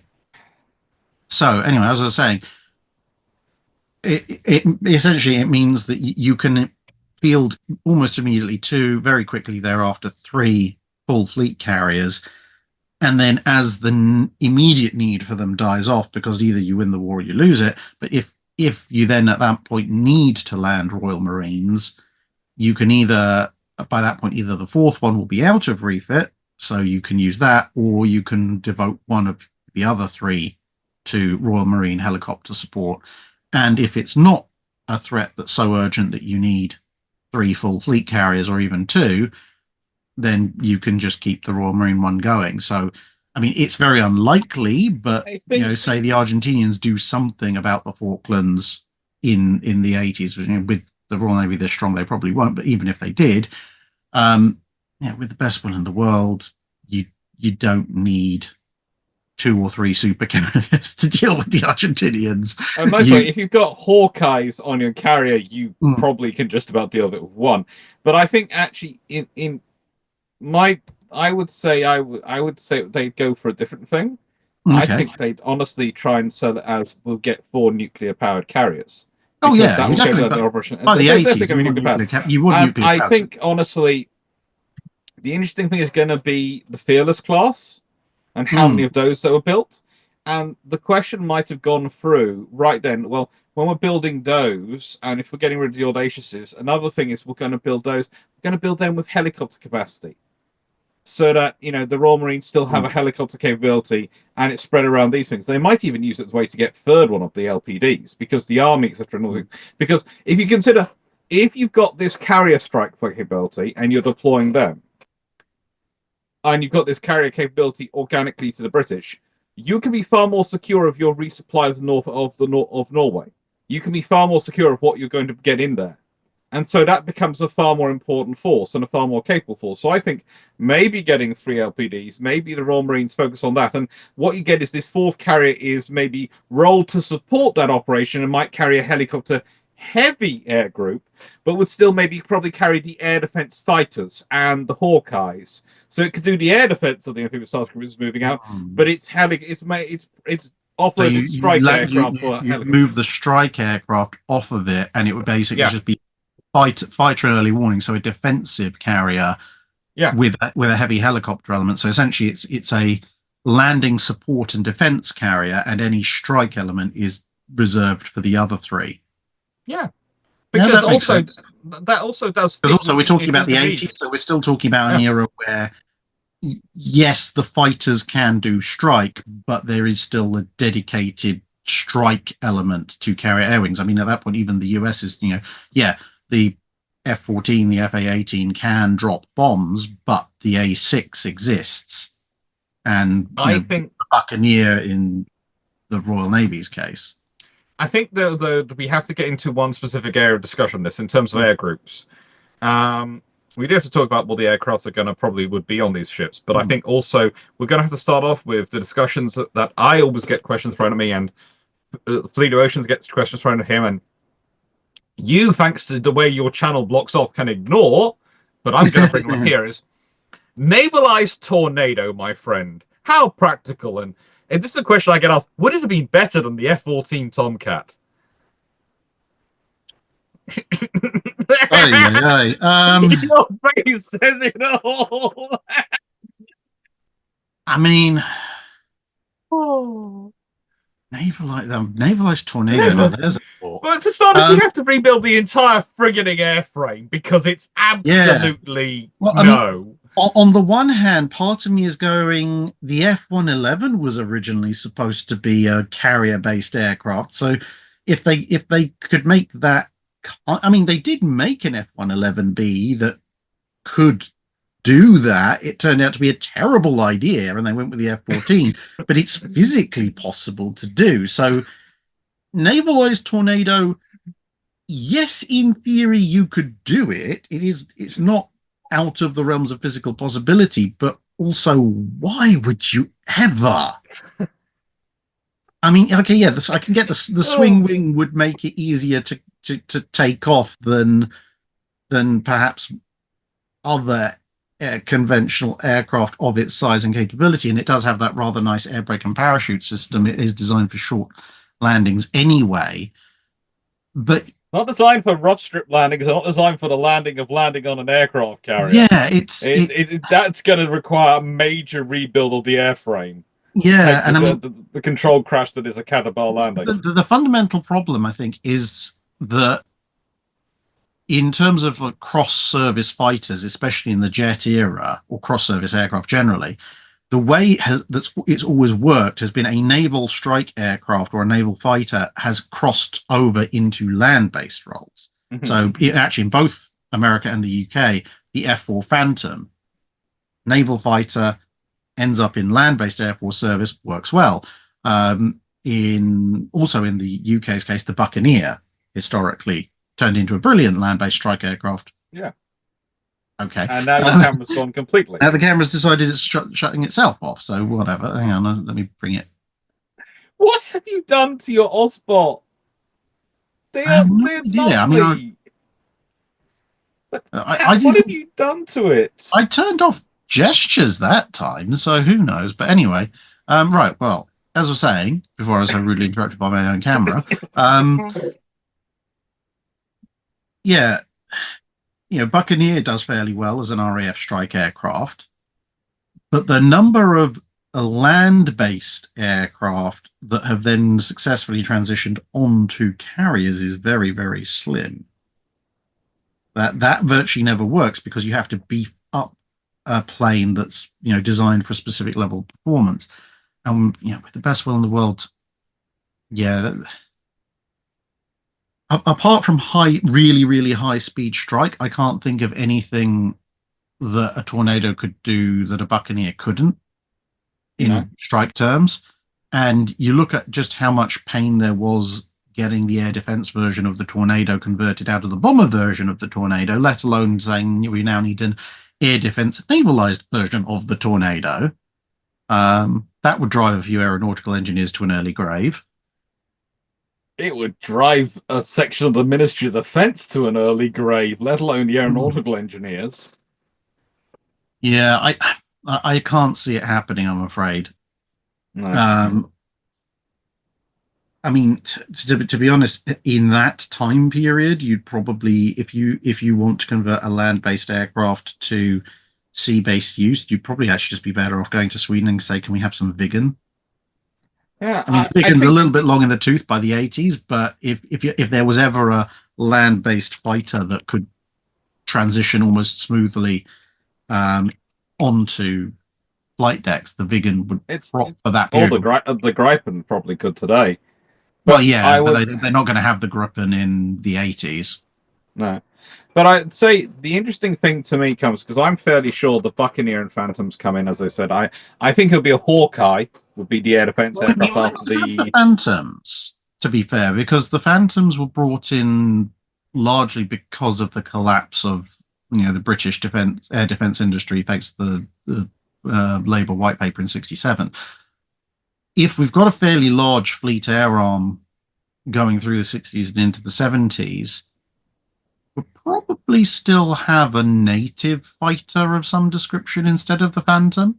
There might have been a British successor to the Sea Vixen. Yeah. Yeah.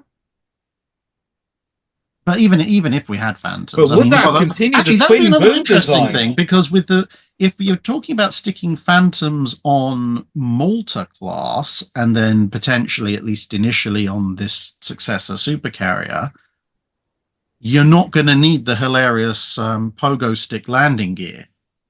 No, so that would actually make interoperability somewhat easier and less costly.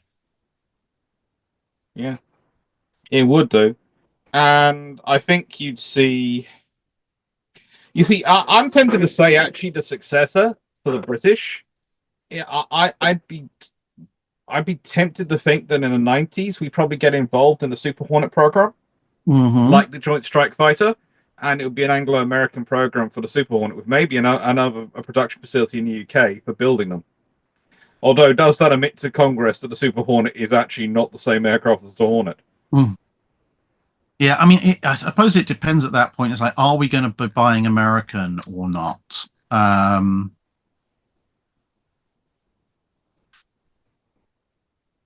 See, the problem is you can't even really look at sort of sketch designs and what ifs, because there isn't really all that much going on in the British aircraft industry historically post in the 70s because of this white paper. And also because let's be honest, there's enough restrictions on the carrier aircraft that you can't really get something to fit that. Yeah, most of the ones you can look at are Harrier variants or variants of the Harrier role. Well, I was going to say you might. I think was it the P1127, the Supersonic Harrier? Yeah, that the Harrier was supposed to be the test bed for. You might see that coming in. I wonder if the as a Buccaneer successor, I wonder if the Jaguar would make. Oh, the Jaguar would be very good, because that's designed for extreme rough field performance. So again, it would probably be a case of potentially able to be converted. It's the P1154, which was the supersonic one. The P1127 was the Kestrel test aircraft, which was then developed into the Harrier. And then the Harrier was going to be taken on to the P1154 via the P1150. It's a wonderful thing when the British just keep churning out different numbers of detonations, and they're all variations of the same numbers. I mean, there's a few other things you could be looking at. I mean, potentially there's the so-called Super Jaguar, which was supposed to come into service in the mid '80s.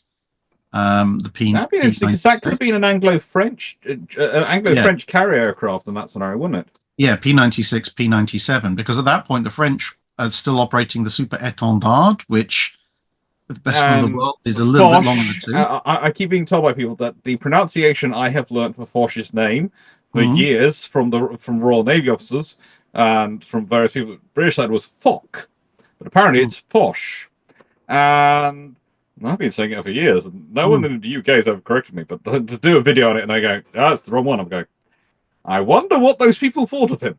Or is it just the typical Royal Navy adaptations of names and why there has never been a ship named after Pitt, the great Prime Minister, even though he funded the Navy as much as he did, and Clemenceau. I do wonder if in a scenario where the Royal Navy has so many carriers, do the French settle for having only one carrier? Or do they have to have two at least so they can match in with the British? In which case, there's enough.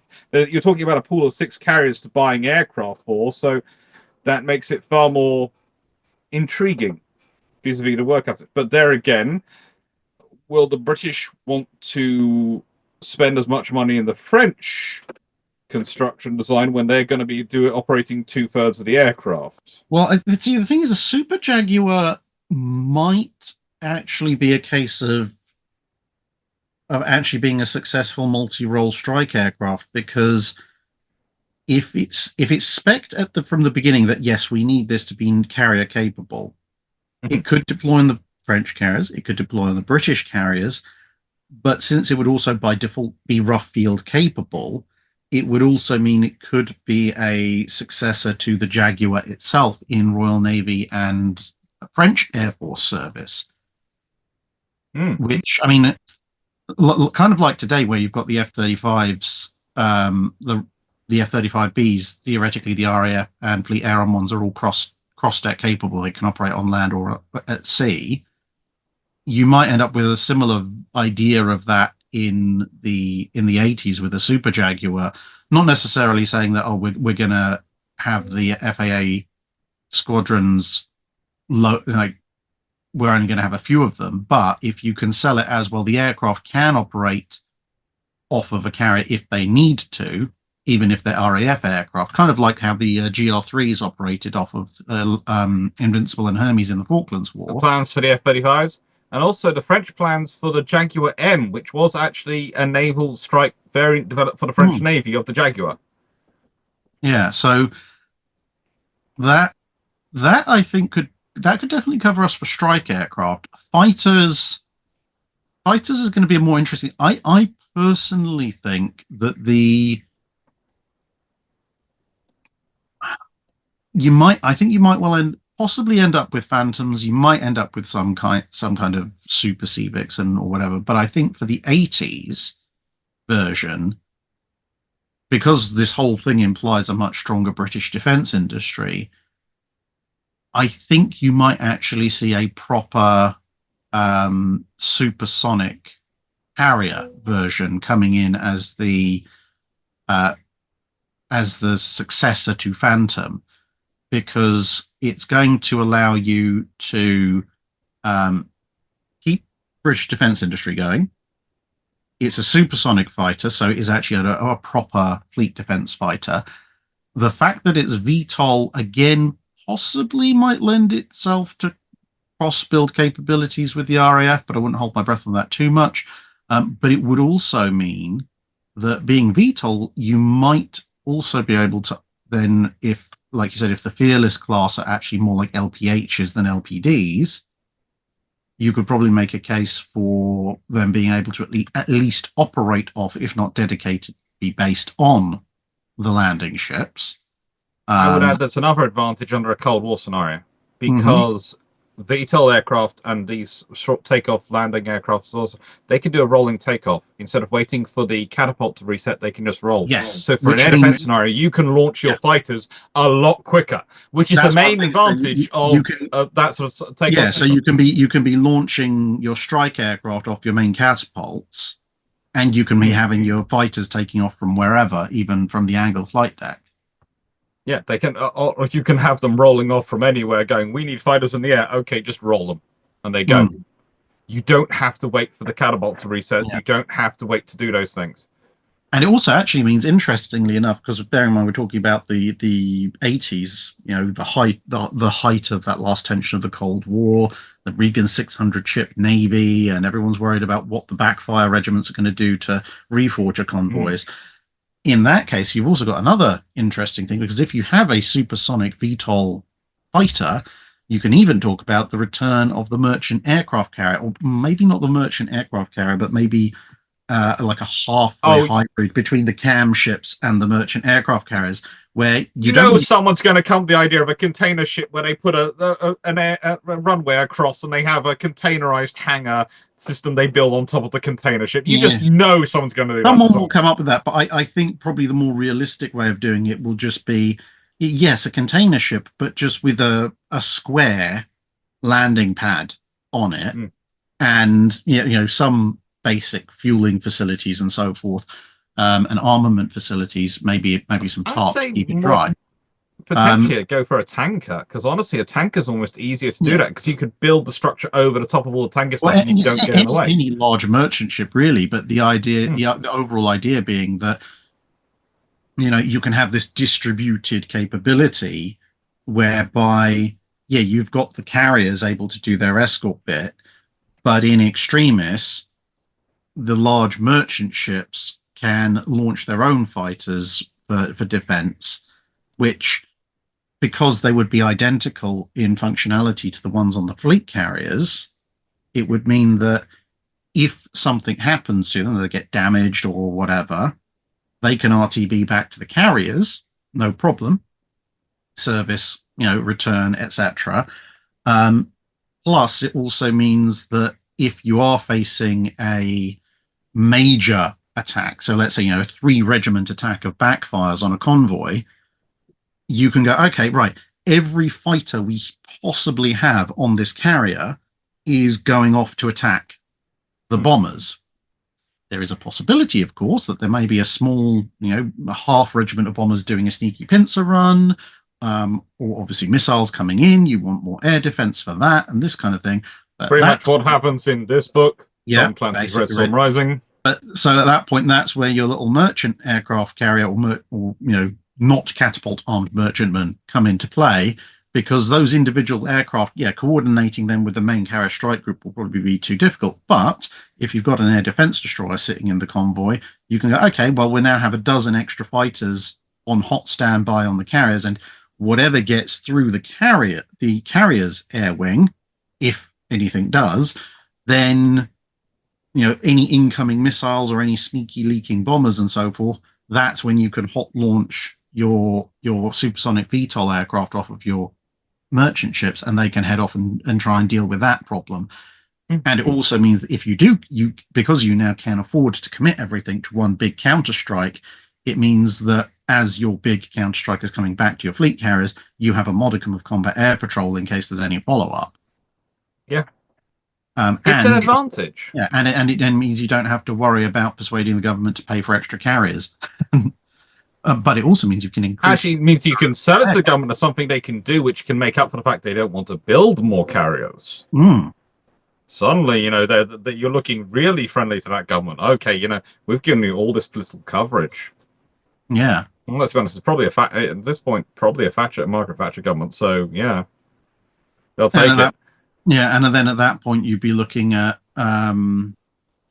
you're going to be looking at that stage at, those ships would be coming through to the current time period, because if they're being built in the 80s, coming into service in the late 80s, early 90s, at this point, they're going to be, 35 years in service, which for a super carrier, Nimitz is just about retiring on 45 years in service. Enterprise was in service longer. 50 years. Yeah.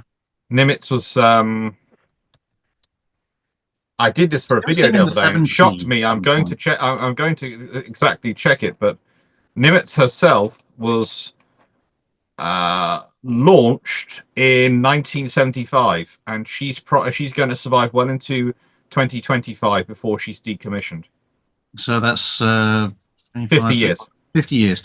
Okay, yeah. So at that point, if you're talking about the Royal Navy's equivalents being 30 or 35 years old at this point, you'd be looking at their replacements coming in the mid 2030s, early 20, mid to late 2030s, ideally. You've got at least another decade, 15 years. Yeah, which means you'd be talking around about now of we'd be signing the planning. Yes, should look like. Which actually, and they'll be operating F-35s now, which would actually be an interesting continuity at that point, because you would have gone from Sea Vixen to either Phantom or potentially British variant, British conventional strike fighter, to Supersonic Harrier, which is a VTOL aircraft, to F-35. Although with the size of the carrier, you might be looking. Oh, actually, now there's an. You'd be looking at F-35Cs. Yeah, well, I'm just thinking I suppose it depends how well the VTOL element as a way of getting your fighters away while the strike element is launching the catapults works. Because if it turns out to not be necessary, then yeah, you'd probably be looking at F-35Cs across the board. But if it turns out it's actually a really useful way of surging aircraft and getting a maximum strike off. You're going to suggest the Royal Navy be the only navy operating both 35Cs and Bs alongside each other from the same deck. That would be very much like 21st century British government politics. That is classic 2010s British procurement choices. Oh, that's scary to think about. That really is scary to think about. And yeah. Oh, good Lord. So I think we've probably tortured people enough with the aircraft description, but now let's talk about the present day, because we've done all this talk about the history. We've done a little under 2 hours discussion, so this is going to be divided into two, because I don't think I should make it put up a 3-hour video. Well, probably this is going to be another hour of us sort of just talking of this. But let's consider it Queen Elizabeth class, the current carriers. Now, you've had fun with them because you've actually been pointed active weapons at you from a Queen Elizabeth class carrier. Yeah, well, I must stress it wasn't the carrier's weapons. It was the weapons carried by some of the Marine security detail. They are weapons that belong to the carrier, though. The thing I'm most intrigued about is apparently this has spread to the point where the people at the Maritime Foundation Awards knew about it. To be fair, half the Royal Navy knows about it. You're kind of infamous on this level now. I know. It's just like it's an occasionally amusing talking point for me when I meet people in person. And then when you messaged me that like there are people at this award ceremony and they are independently discussing it, I'm just like, okay, exactly how far around has this managed to get? It's a bit of an intriguing one, really. But no, in terms of the modern day aircraft carriers, there's been an awful lot of back and forth in their design process, and as we've discussed on bilge pumps in the past, we ended up essentially paying for 3 when only getting 2 because we slow walked at them.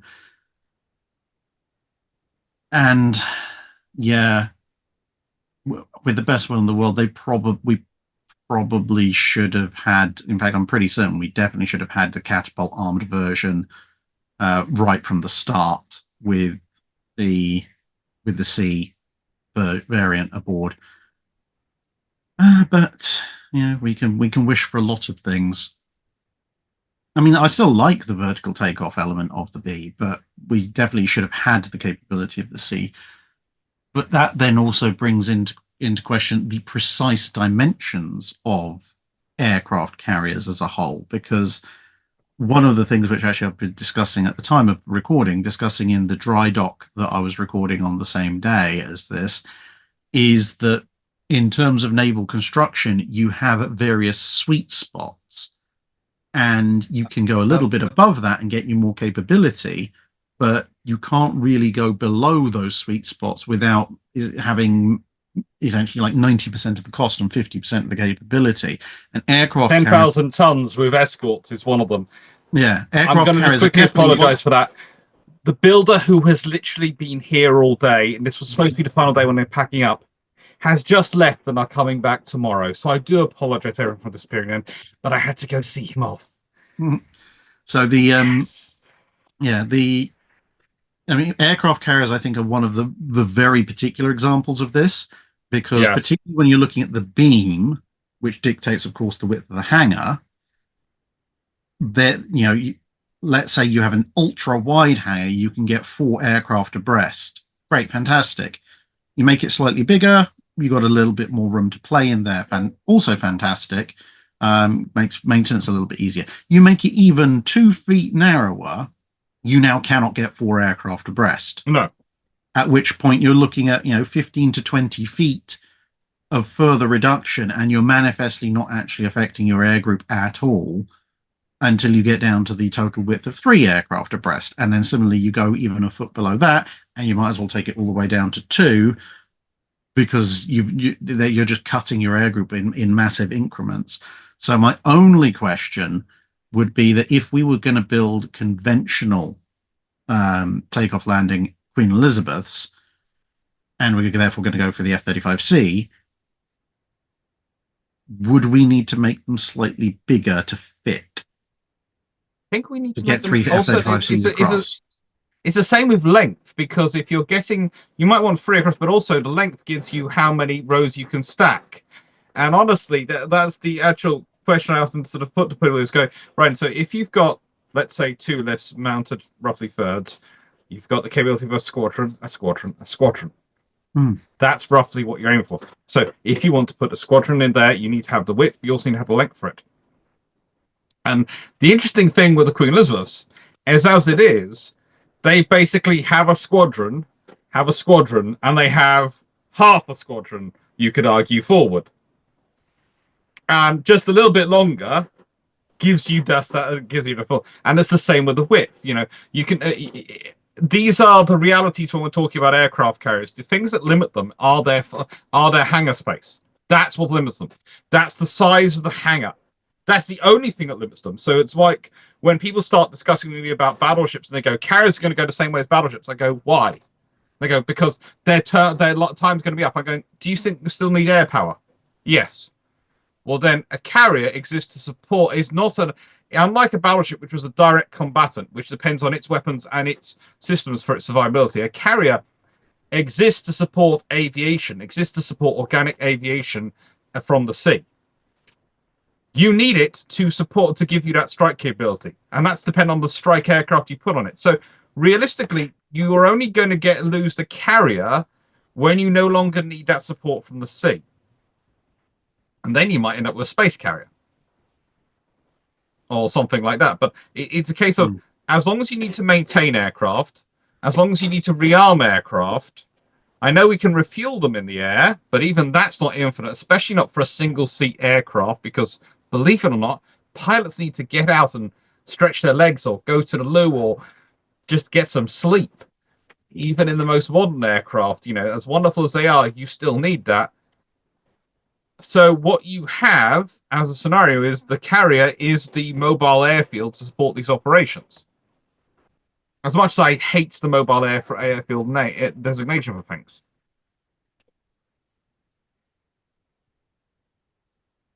And someone has decided to join the conversation, obviously.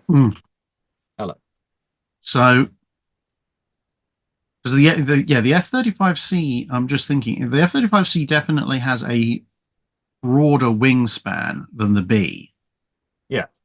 But it has, this is the interesting, it has, when you fold its wings up, because it's got little foldable wingtips, apparently, and feel free to correct me if I'm wrong here, but apparently the folded width of an F-35C is about 31 feet as compared to the fixed wingspan of the B, which is 35 feet. But then when you fold it out, it's 43 feet, which actually means that a folded F-35C is 4 foot narrower than a B.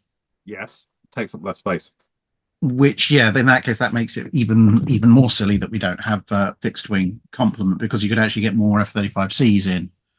And you'd also have the you'd also have the Hawkeye, which would take up more space than the Merlin for airborne early warning, especially as the Merlin also fits with your ASW fit. But yeah, honestly, the Hawkeye is better.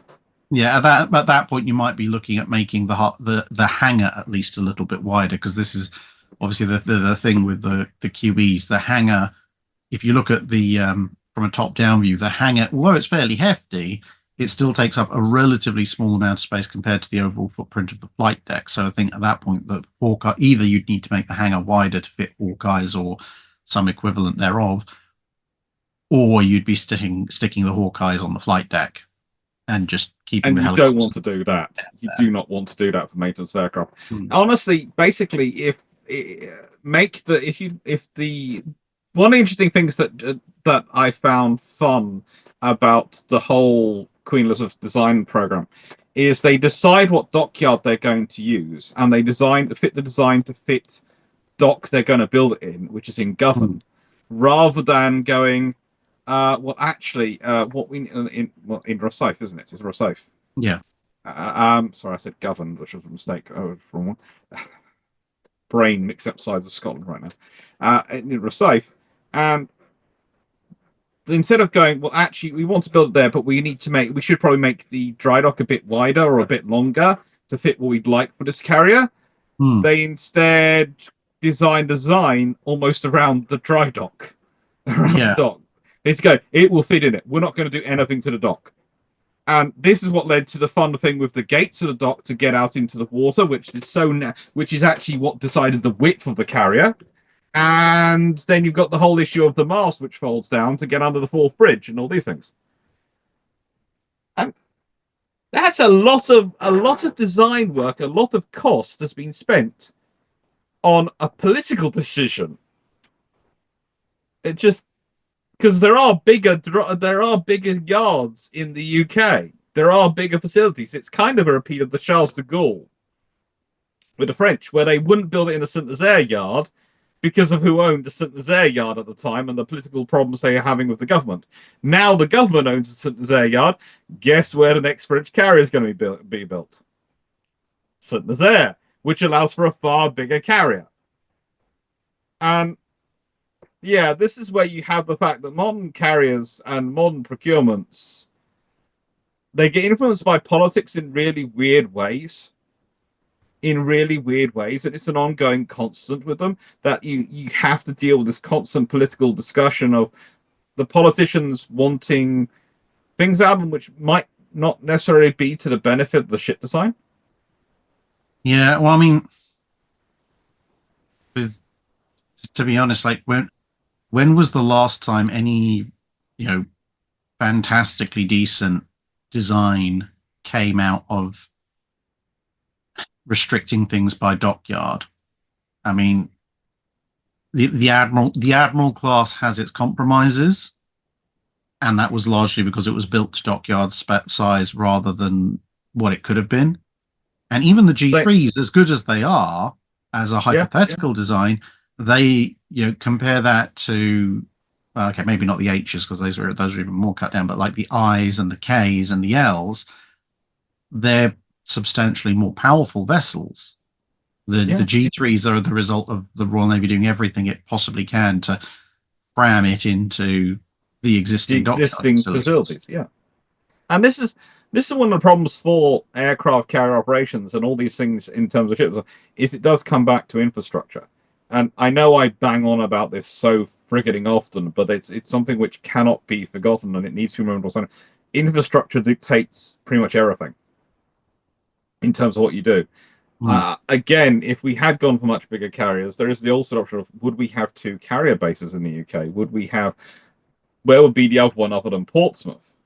And you look at terms of space to actually bring a carrier in, it comes up to a really interesting conclusion, because you end up with Mersey, the Merseyside, Liverpool, because you've actually got the wharf space and deep enough spaces you could bring a carrier in.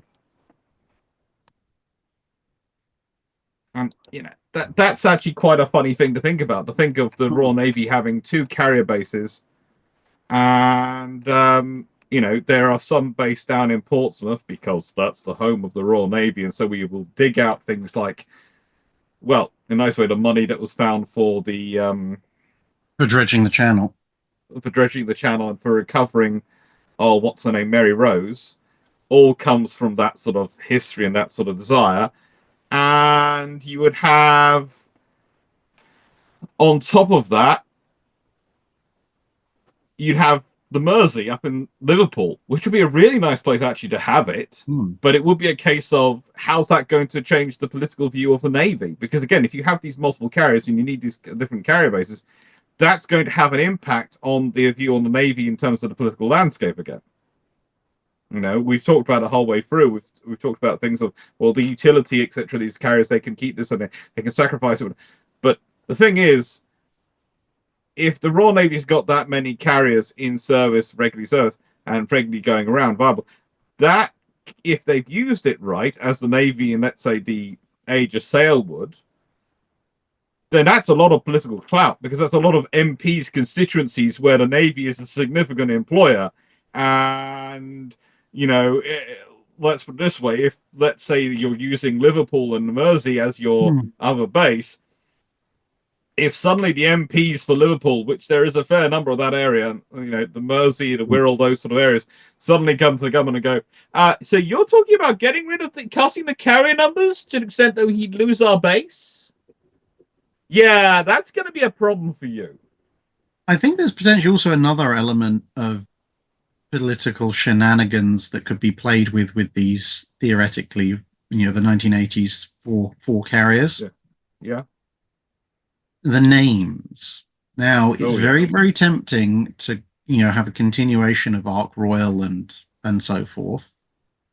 But if you need to play political games to keep everybody on side with keeping them around and actually not knocking one or two off the construction order partway through, name them after the capital cities.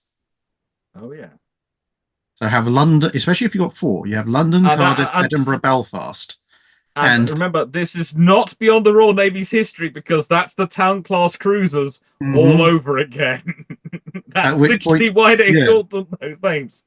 At which point, good luck cancelling any one of those without massively upsetting one of the 4 constituent nations.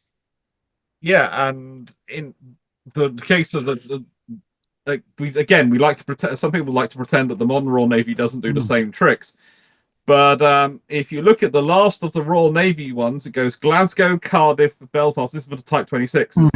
Then Birmingham, Sheffield, Newcastle, Edinburgh, London. Now, which of those, let's say Minister Drachinifel, would you like to cancel? Which of those vibrant cities would you like to tell they aren't worth having a frigate name for them? Especially because it's nicely distributed between capitals and swing seats. Yeah. So it's not even a case of Tories versus Labour. It's like from those. If I'm remembering my UK political charts correctly, you're basically looking at, apart from the capitals, you're looking at essentially a neat division where some of the others are named after areas which traditionally vote Labour but have voted Tory, and others are areas that normally vote Tory but have voted Labour. Yeah. So whichever one you, if they did try to cancel it, whichever one you do, you're going to take a hit to that area, which basically means you're going to hand the seat or that area to multiple seats potentially to your opponents. Because, and I'm going to explain this to people who might be disagreeing with here. Public do not care about the ship being named after them until you take it away from them. Mm-hmm. They don't give a flying jot. It's not even a thing on their radar until you say they're not worth it, in which case it becomes a campaign issue, and a big one, because it's perceived as an insult. It's one of those things of, as a positive to get funding for the ship, no. But as a protection for cancelling the ship, you're going to get it. It's like the first 3 were Glasgow, Cardiff, and Belfast. So do you want to piss off the Scots, the Welsh, or the Northern Irish? And that becomes more and more relevant these days now that we have played Cameroon and the SNP and so on and so forth.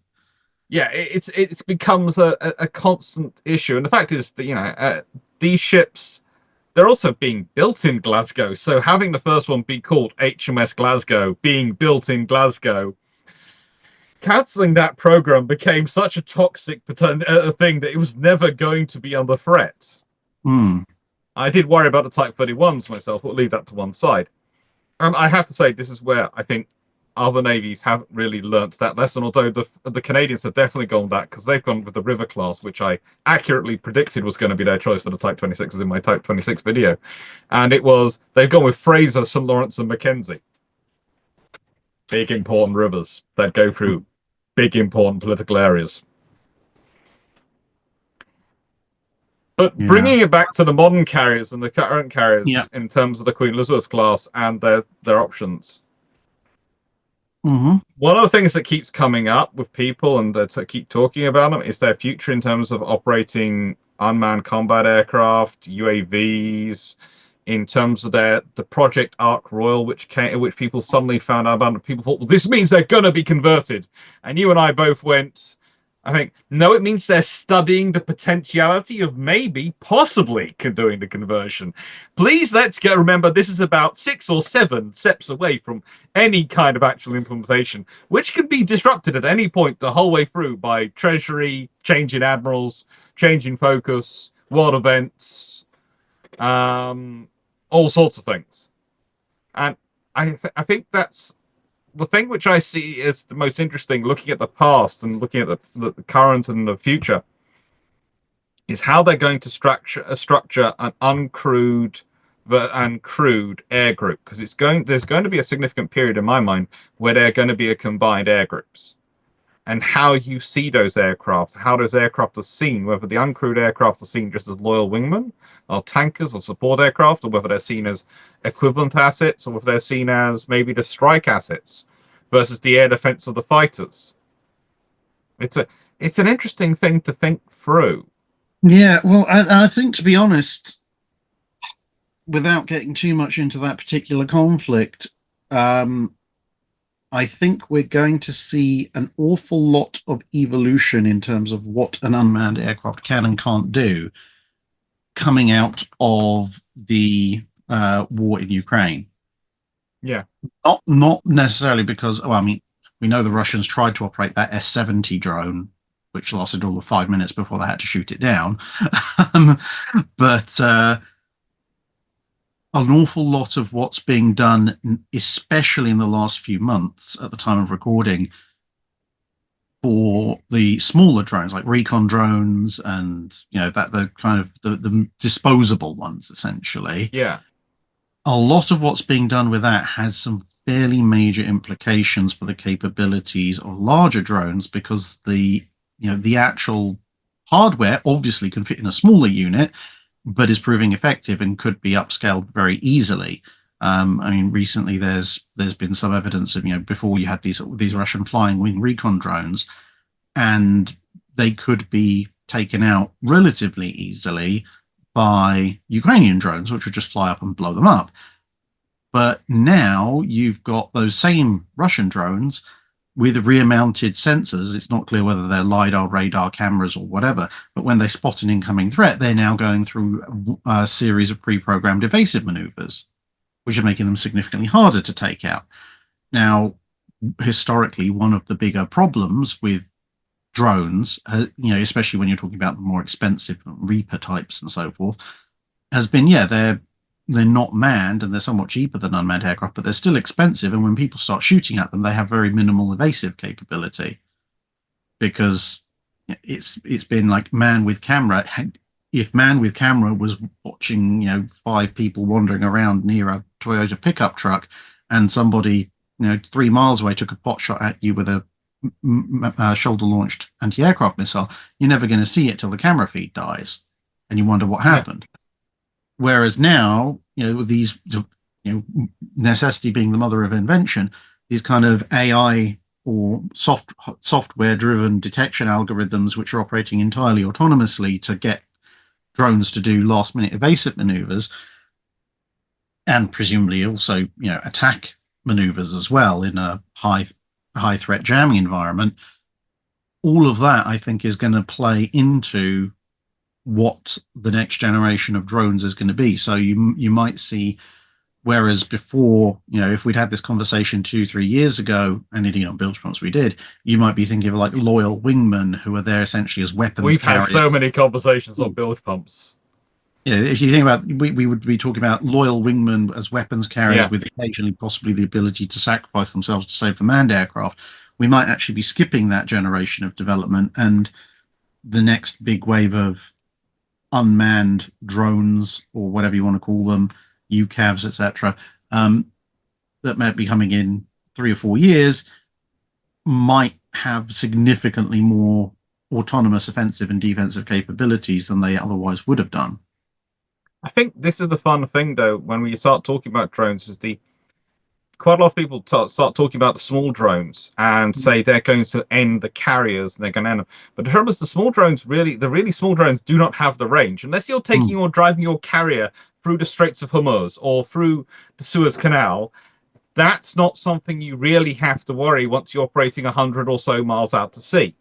Yeah, the larger drones, which when this technology moves in, which are going to be the interesting things. And the thing about those is the price point changes in terms of missile engagement and missile value. Because taking out a small drone with a missile, not really much sense. But taking out a larger drone, especially one that can operate over sea and hunting a carrier, that's probably going to be worthwhile, and a worthwhile cost exchange for using missiles. Yeah. Or developing lasers. And the only exception to that might be the implementation of drone carrying drones. Now, I know that sounds a little bit like drones carrying missiles or manned fighters carrying missiles, because ultimately, what is a homing missile but a one-shot expendable drone that looks a bit more zoomy? But missiles tend to go from launch point to target as fast and as straight as humanly possible. They do very little in terms of evasion or anything like that. Whereas drones tend to be somewhat, at least most of the time, they tend to be somewhat slower, but somewhat more capable in terms of the defensive and dodge capabilities. So you might see something like that, because if missiles rely on speed, drones rely on other things. Yeah. But you might see something like that where you build a relatively large, but still, well, at that point, possibly extremely cheap flying wing carrier, and you're not expecting this thing to come back. It probably doesn't even have any real explosive payload. It's literally just designed to fly, let's say, 500 miles in a straight line to a point that you've designated. So it doesn't even really need particularly accurate GPS. It just needs to go, no, I'm going this way. And a basic, let's say, radar warning receiver or something. And then attached to that, you have a bunch of much smaller but still threatening autonomous drones. And you use your big, probably not, possibly even just balsa wood and plastic thing to carry. It's not going to be an X-47B or something like that. It's going to be something a lot cheaper. A couple of dozen of these smaller drones, and it's purely a range extender. And once this thing gets within range of its target, it just keeps carrying them until a certain point is reached, or until somebody locks onto it with a weapon system. And the minute that happens, it just goes, fly, my pretties. And now suddenly you have 24 small short-range drones, yes, but they've been delivered to the threat environment, at which point you've now got to deal with them. At which point we're actually back to the whole problem of dealing with backfires during the Cold War, of the thing is trying to get to them before they reach the range at which they can launch their missiles and actually have a viable chance of them getting towards the carrier group. And they just, again, all the other things, steel leakers. And, this is the joy about history. This is what you and I find so funny about it, is the amount of times it repeats, so people claim it's brand new. And we're going, no, it's a variation. But it's not completely brand new. It's because you're still tackling and dealing with the same problems tend to be imposed. They might be on a grander scale, but it's going to be the same problems. It's the same things you're coming up with. It's how are you going to do this? How are you going to solve this problem of geography? How are you going to solve this problem of the curvature of the Earth? How are you going to solve this problem of logistics, this problem of infrastructure? And how do you get around these limitations?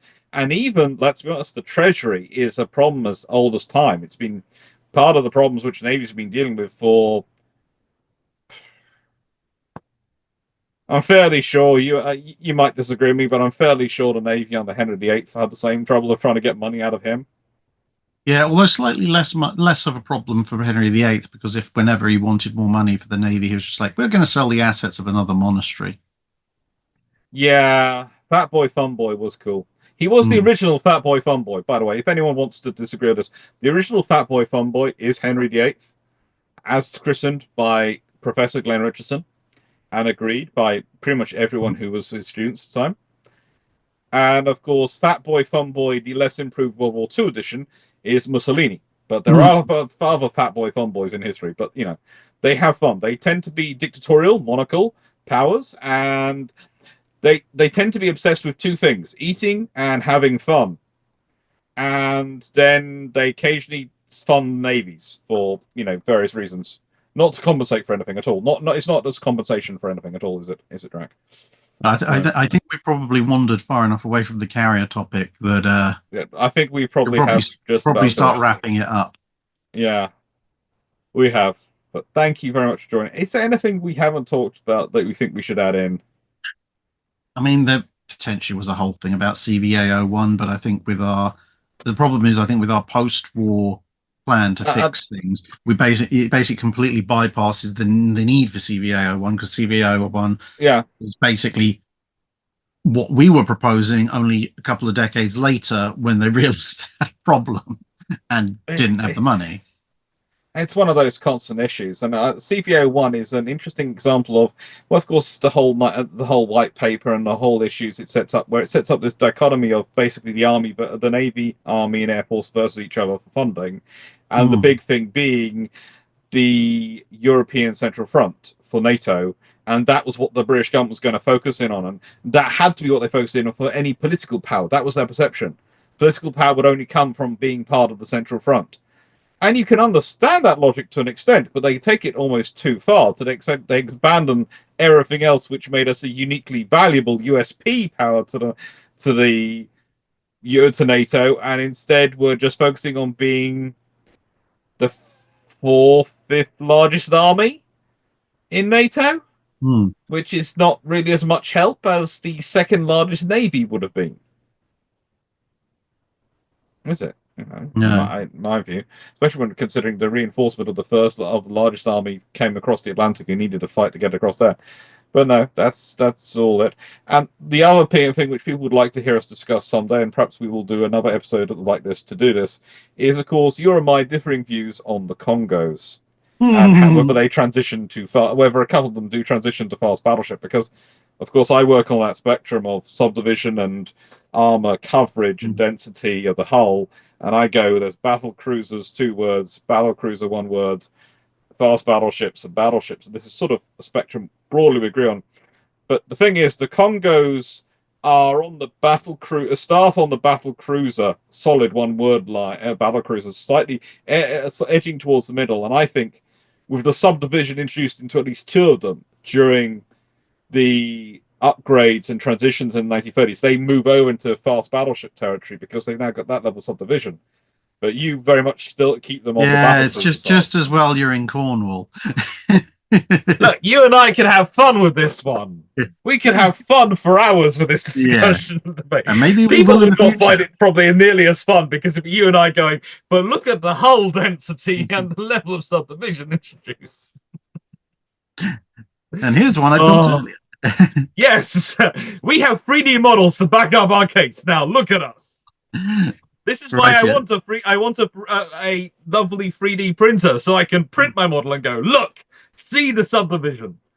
But no, that is, yeah, it's a fun bit of history. It is a fun bit of history, that, and it's still worthwhile looking at today, because it's one of the things about those ships in that period, and I always try and stress to people, is it gives you a lesson of how a ship can transition over its years of use, and why when we're judging a ship, if we judge a ship by how it's built and what it's built for, we are missing out on half the history. We're missing on half its value. But it's also a case of judging a ship by just its performance in war leaves out the fact that most of its life is going to be spent in peacetime and it's its value. And that was something we wrestled with when we were doing the Type 83 paper, which we still need to submit and still need to get sorted out. But it's a case of, how much value do you put on the things like staterooms and facilities for entertainment and spaces, making sure you have the deck space appropriate to host parties, etc., because those are really useful for naval power projection and for soft diplomacy. And of course, this is another thing where carriers are useful, because the huge hangar space, it does set them apart. You can have people come in and they can have dinner with not armed, of course, but very interesting looking aircraft looking directly at you. Very big, imposing aircraft, which in the confined space of a hangar, because as big as it is, it's still the confined space, loom even more over you. Even more a case of, oh my, that's a big thing. Because that's one of the things you can make things look bigger is by having them in a confined space. And that's been also an ongoing saga, I think, for the British since World War II. Because if you consider prior to World War II, they had this really structured diplomatic methodology of how to do deterrence. And you would have a sloop being the regular visitor, and maybe a light cruiser would turn up if there was problems, and then maybe the flag station, the heavy cruiser would turn up, and maybe a squadron would turn up, or maybe a battleship would turn up. And you could go up all these different levels of deterrence and value before you got to conflict. And of course, the Cold War and all the scenarios in there have kind of pancaked that down. You don't have the levels of escalation you used to have and the tools you used to have to do deterrence. And carriers are a good example of this because, as we alluded to, and you especially discussed this debate, there is a debate over whether or not to send a carrier. And if you had the Audacious and the Maltas, there'd be debate, is this worthwhile, an Audacious being sent or a Malta being sent? What value do we see in this operation? What value, necessity do we see in this operation? But that's all for the future. Yes, that is all for the future. There will be many discussions. I have a feeling you'll be one I'll always be asking back on this program because you're my best friend to have these discussions with. And that's one of the reasons of annoying things of moving to Cornwall. It's so much further away to have these discussions. But I have found a space down here. If you want to bring some swords, we could do some sword fighting and test out another book I've been sent to review. Yes, and sounds like really cool. It's a really good, cool place. It's actually, I found a space which overlooks where Warspite grounded in Prussia Cove. So that would be a really cool place for you and I to go rock cooling for wreckage. Yeah. Anyway, thank you very much for being here. Thank you very much for being the first. And I hope you enjoyed it. And thank you everyone for watching. See you later, everyone. Let's see if I can find the stop recording button. Doodles. So I hope you enjoyed that. I certainly did. Shameless book plug. I have a book called Troubles, Battles and Darings. There's a link below. I really love it. It's been out a couple of years now. It's on its second edition. And as an academic, it's how well your book sells that basically defines whether you get a contract lecturing position or or any promotions or anything like that at university. So yeah, no one else is going to advertise it, so I advertise it in my videos. I also tend to finish videos with a question. I'm not going to do that this time. I think you've probably got enough questions and comments to go from after that 2.5 conversation. But I will say this.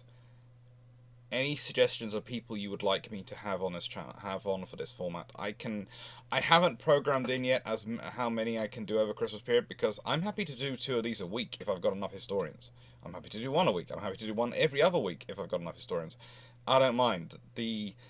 After Drach, the next 2 people who next 3 people who I most want on here for, realistically, because I don't think they're heard from enough, are Andrew Lambert, because he's my old PhD supervisor, Alessio Patalano, because frankly you couldn't have a more active person in terms of aircraft carriers and risk management and conflict deterrence around the world, and I used to work with him at King's. Harry Bennett, who was one of my PhD examiners and is a reader / professor at Plymouth University and is an absolutely exceptional historian, and Marcus Faulkner. And the reason I really want Marcus Faulkner in, as well as being a wonderful colleague and someone who was absolutely amazing while I was doing my PhD at King's, he wrote an article a few years ago, a journal article, on the Graf Zeppelin, and he is probably the most authoritative person I know on that subject.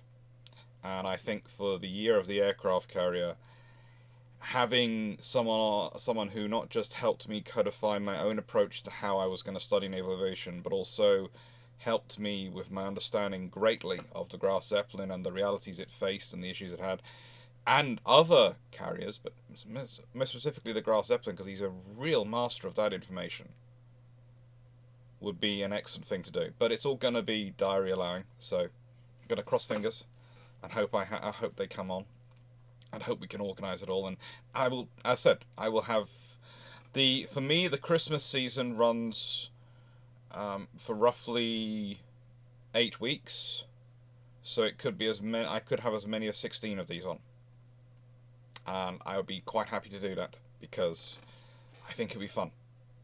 But it's 2 historians. It's anyone you know. If you want to put them in recommended comments, if you want to tag us together on social media or anything like that to promote them and put this video in there so they know what the format is like and what it is, I'd love to have them.